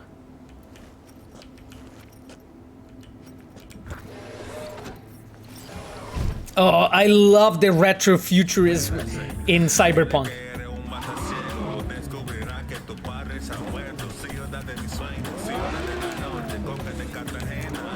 Damn. Sex and wheels. Okay. Who's Jake Estevez? Rides like a dream, doesn't she? Take good care of her things again. Oh, yeah. Okay, let's read actually the previous message. The sound of the engine, yeah.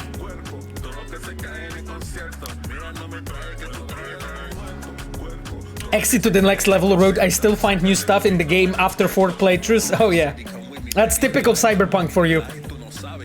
I hope that, and that's Witcher 3 as well, you know, those are like, I hope that our games can always be like this, you know? That like, if you play the game quickly, you can like consume it and have a lot of fun and enjoy it. But then if you put a lot of time into it, you find so many amazing details and you can really almost live in that game. Like, I really hope that this is exactly what we are going to be doing, you know, for you. Hey, got the number from El Captain. Thanks for your help with the car. Listen, there's just one last thing. I won't be coming back to Night City anytime soon, and there's still sweet, right? I had to leave behind. It'd be a damn shame for her to sit alone gathering dust and rust. It's a Quadra Turbo R. It's yours now. Go wild, have fun, show off. Sending you coordinates. Check your map. It's near the train tracks out in Rancho. Cars in a garage near the loading station. Adios, V. Ride like a dream, doesn't she? Take a good care. Thanks again. Okay. Okay. That car is so fucking awesome. Like, legit, like, Quadra V-Tec is probably, like, one of the best and, like, most iconic, like, cars we have done for Cyberpunk. This shit is so awesome.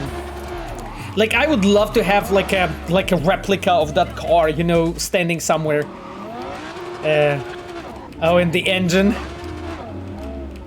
Yeah, this is great. Okay, chums, we have an awesome car, which is great. Now, I think it's time to finally go and not to play it safe. No, we are going to do our last gig. Our last gig on the whole fucking map. Can you imagine this? We have done everything. This is insane. Okay, chums.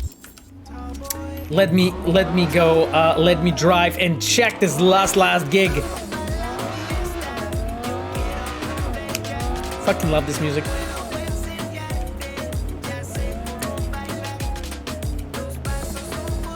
Pavel, have you seen the guy building Quadra in real life? Bugata asks. Yes, I did. I actually even tweeted his video at some point, you know, when he built like the functional doors and stuff for Quadra. So yeah, it looks really interesting. I don't think he finished at this point yet, but yeah, I've seen him build it.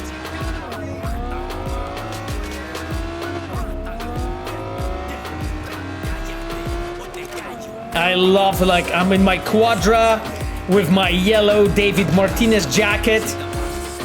Fucking feeling it, my chums. Listening to my favorite Latino station.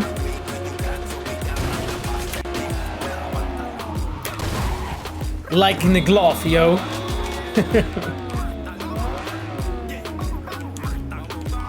It's here. No, I'm confused by this crossing. Hey Pavel, cool FSR update, love playing on Series X against, can't wait for DLC. John DeLongdon wrote, hello John, thank you for your comment, my friend. I'm glad you are looking forward to the expansion. To be honest, I cannot wait for it as well. We're cooking some cool shit, I think. And I'm not gonna be talking more about the expansion, but you know, not using Santa Vista and Guadalupe Road. Oh yeah, not using Santa Vista. That's true. That's true. Quadra's so beautiful, but hard to drive. Really? Huh. I actually find it pretty easy to drive, to be honest. I need to give it a bit more time, Kiros, to actually know, but I think it drives quite well.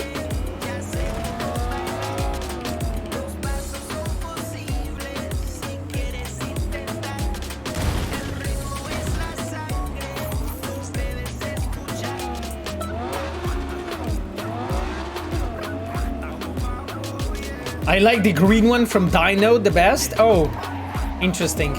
I don't remember the car from Dino. I think because he gave us Quadra Type 66. I'm not sure actually which one we got.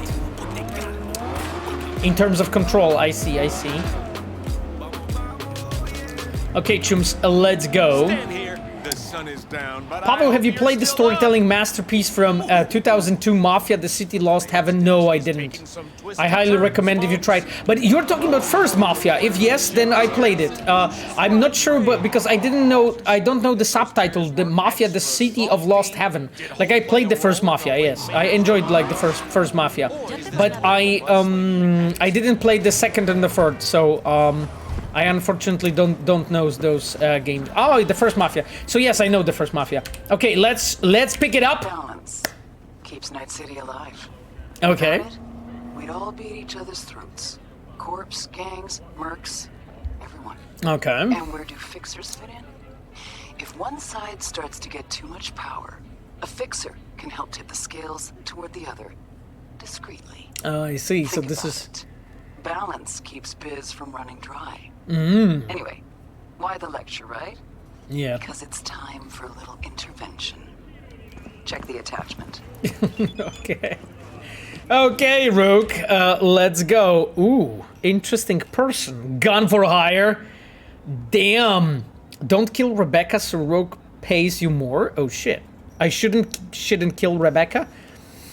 I'm guessing you don't follow the stock market, but recently Militech has been lagging behind everyone else. Just stroll around Corpo Plaza and you see their H-Quad in a buzz like a hornet's nest.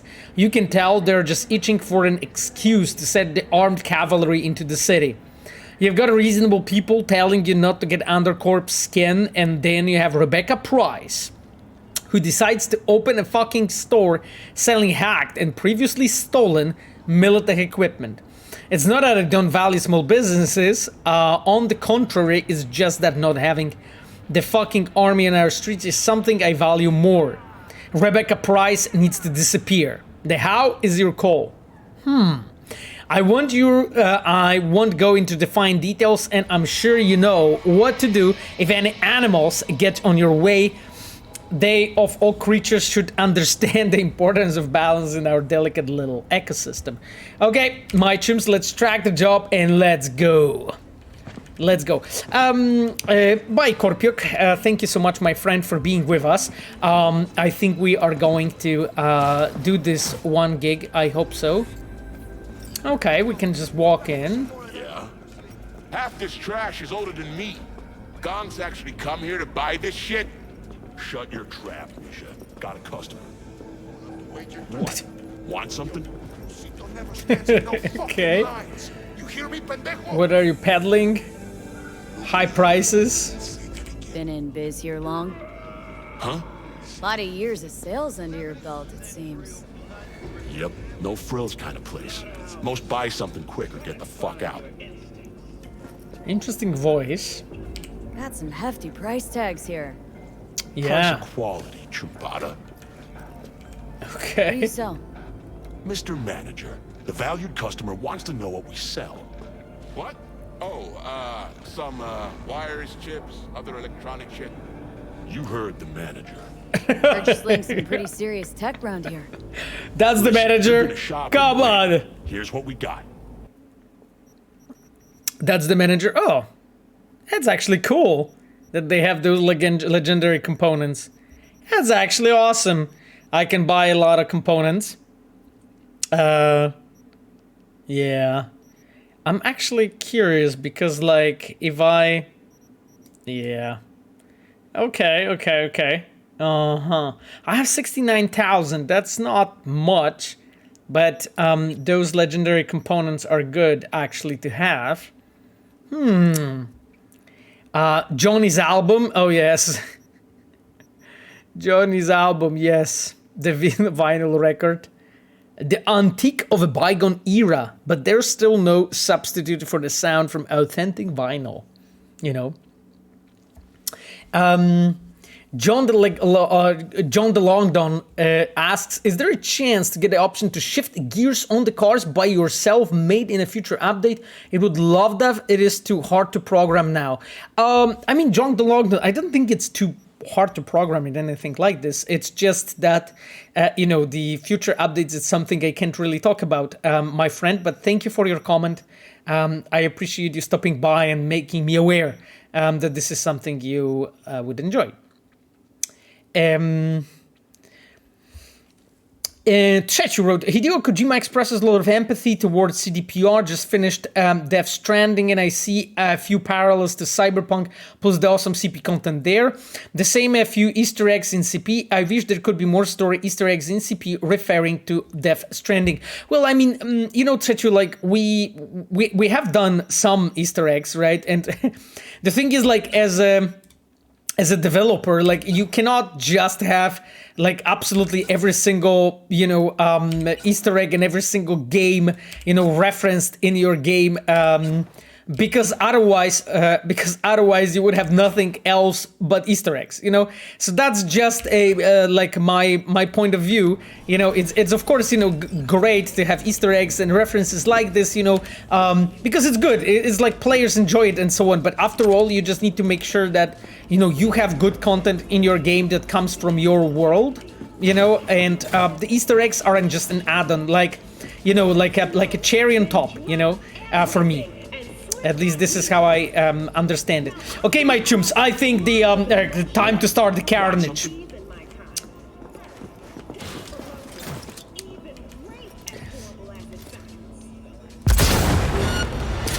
Nice. The manager himself is attacking me. Okay. Jesus. Let's check it out. Oops. What? What the hell? Dude is shooting through that glass. What? Wow. I had no idea that this is... Okay. We are dealing with them quickly and swiftly, my dears. Shit.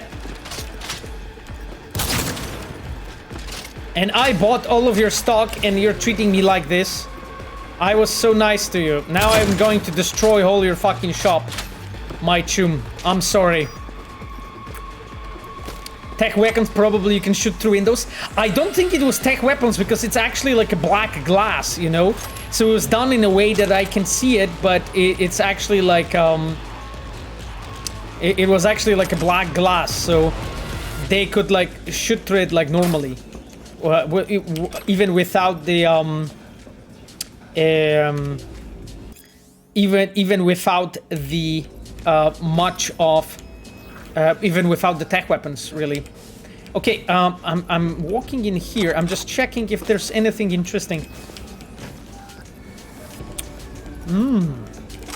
that I should pay attention to. Aha! Typical. Okay, my chums, let's go. God damn it. Archive conversation, let's go. Jack Gorky and Logan Garcia. Oh, we remember Logan Garcia, don't we? Don't we? I think we were doing a gig where we took him down, didn't we? Okay. I like a good fight. Question is how much you take. I got a thick skull and sharp knuckles.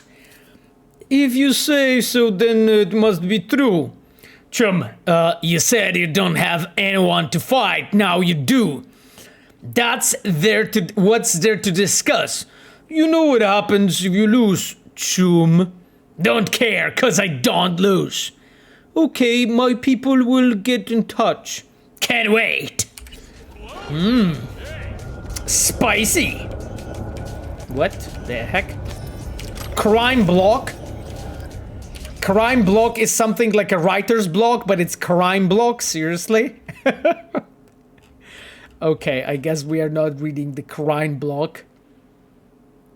We need to do like a one stream when I'm just reading like those little long charts, you know? For you, my chums, because that would be very enjoyable. What the hell? Where the hell is that guy? Oh, he's in the... Oh, he's underground. Oh, he's underground. Okay. Okay, let's go back. Triple A's voice acting. I'm up for it. Oh, yeah. Thank you, guys. Okay. An interesting passage down.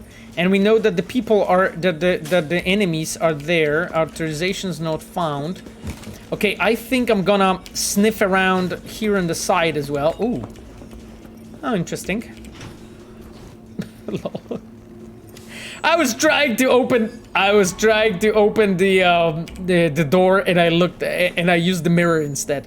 I suspect... Oh, the door did open. It's just a bathroom. Okay, well, you know, I can leave. It's not the...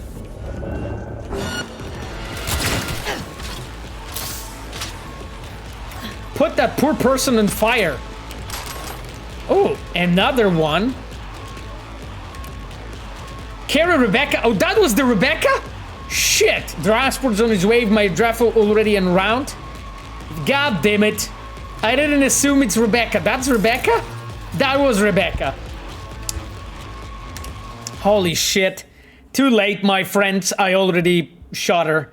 It's good that she is not dead. Rogue plays more if she's alive. Okay, I'm not gonna shoot her there. Pick her up. We're gonna do that.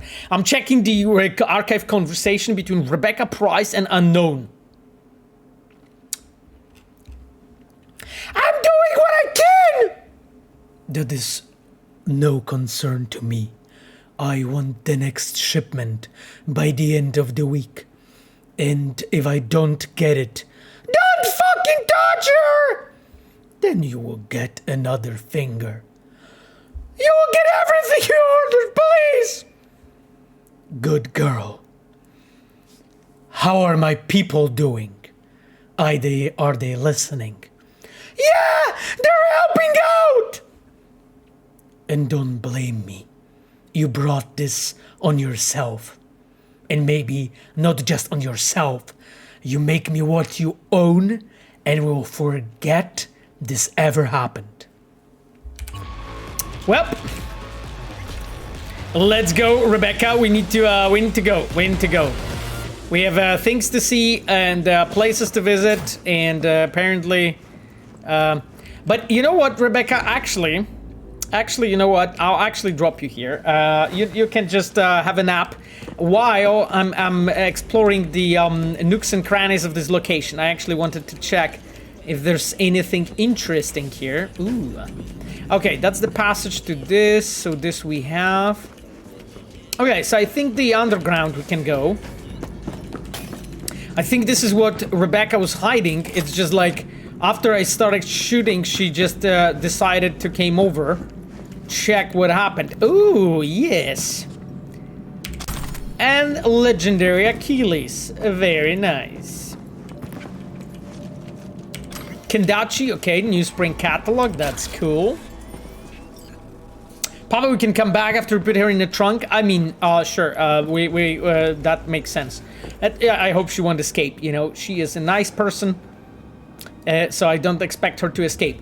In case shit happens from Ben Franklin, let's check what Ben says. If something goes wrong as you want this put your ass in the seat, then for your instance there are stars leading up there to the trash cans. Maybe sure school sponges absorb that. I repeat, shit happens, back to the store, stairs, then trash cans. Simple, right?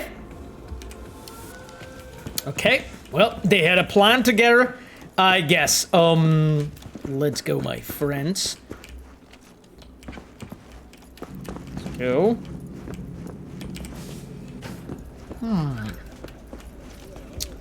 Cool. Shit. Jesus Christ. Okay, Rebecca, that voice was terrifying. Oh, thank you, Camille. I'm working on my terrifying voices.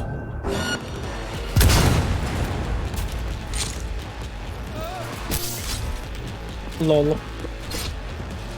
That person died, burned down, and died. The fuck? He's like practically naked. What is going on? Cool. You know, he's feeling that jam. You know, he's jamming. He's jamming in Valhalla already. Okay, Rebecca, let's go. Find a way into the basement. I mean, I have been in the basement, but I guess the quest didn't succeed. Pavo, a guy of 20 voices, Sasko. Thank you, my friend. Dump body. Lol.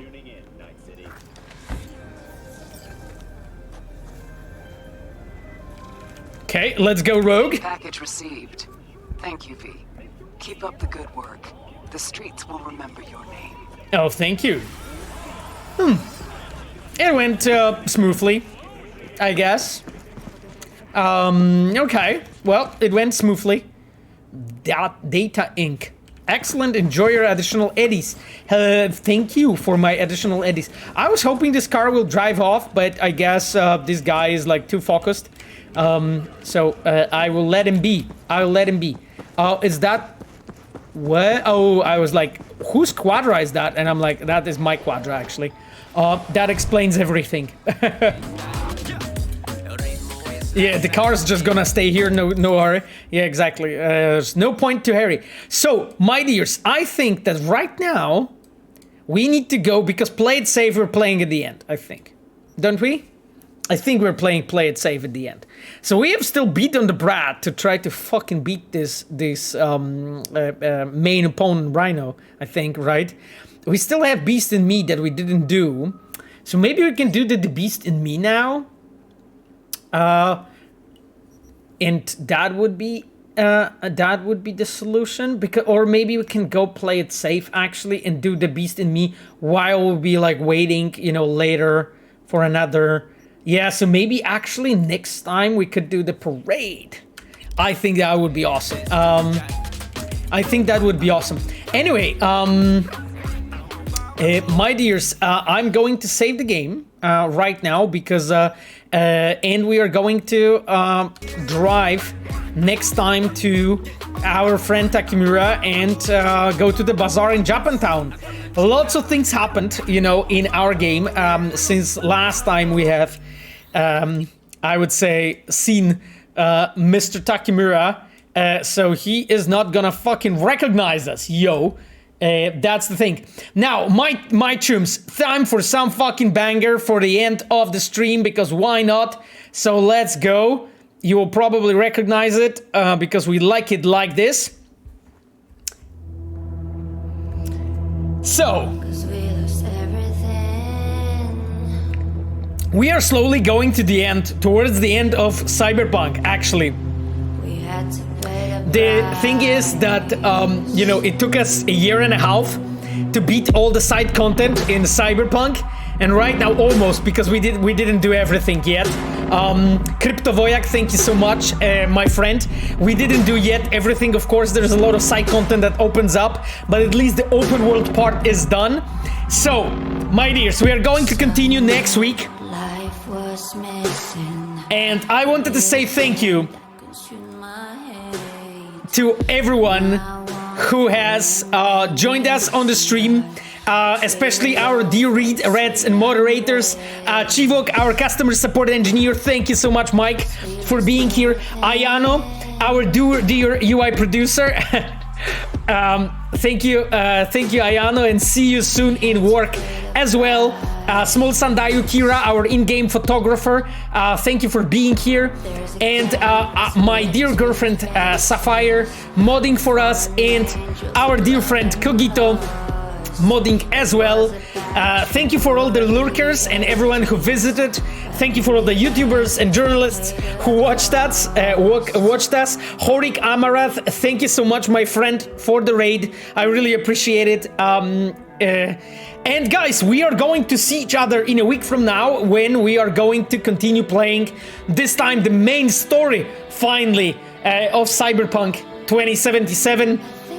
I wish you an amazing rest of the day. Goodbye. Will never fade away. Why should it to me? I know. Said what you had to say, but I think of beauty will never fade away.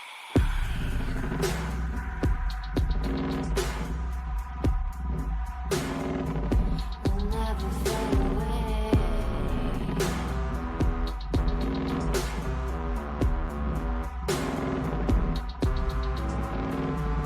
I see your eyes, I know you see me. You're like a ghost, you're everywhere. I'm your team, I'm never leaving.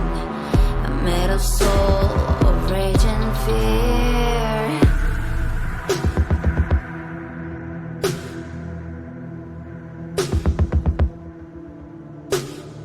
That one thing that changed it all. That one sin that caused the fall. A thing of beauty, I know, will never fade away. What you did to me, I know. So what you had to say, but a thing of beauty, I know, will never fade away. And until my Judy, I know, somehow I find a way, but a thing of beauty will never fade away. And until my Judy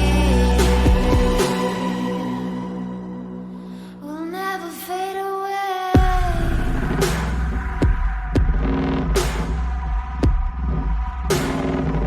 Will never fade away. Will never fade away.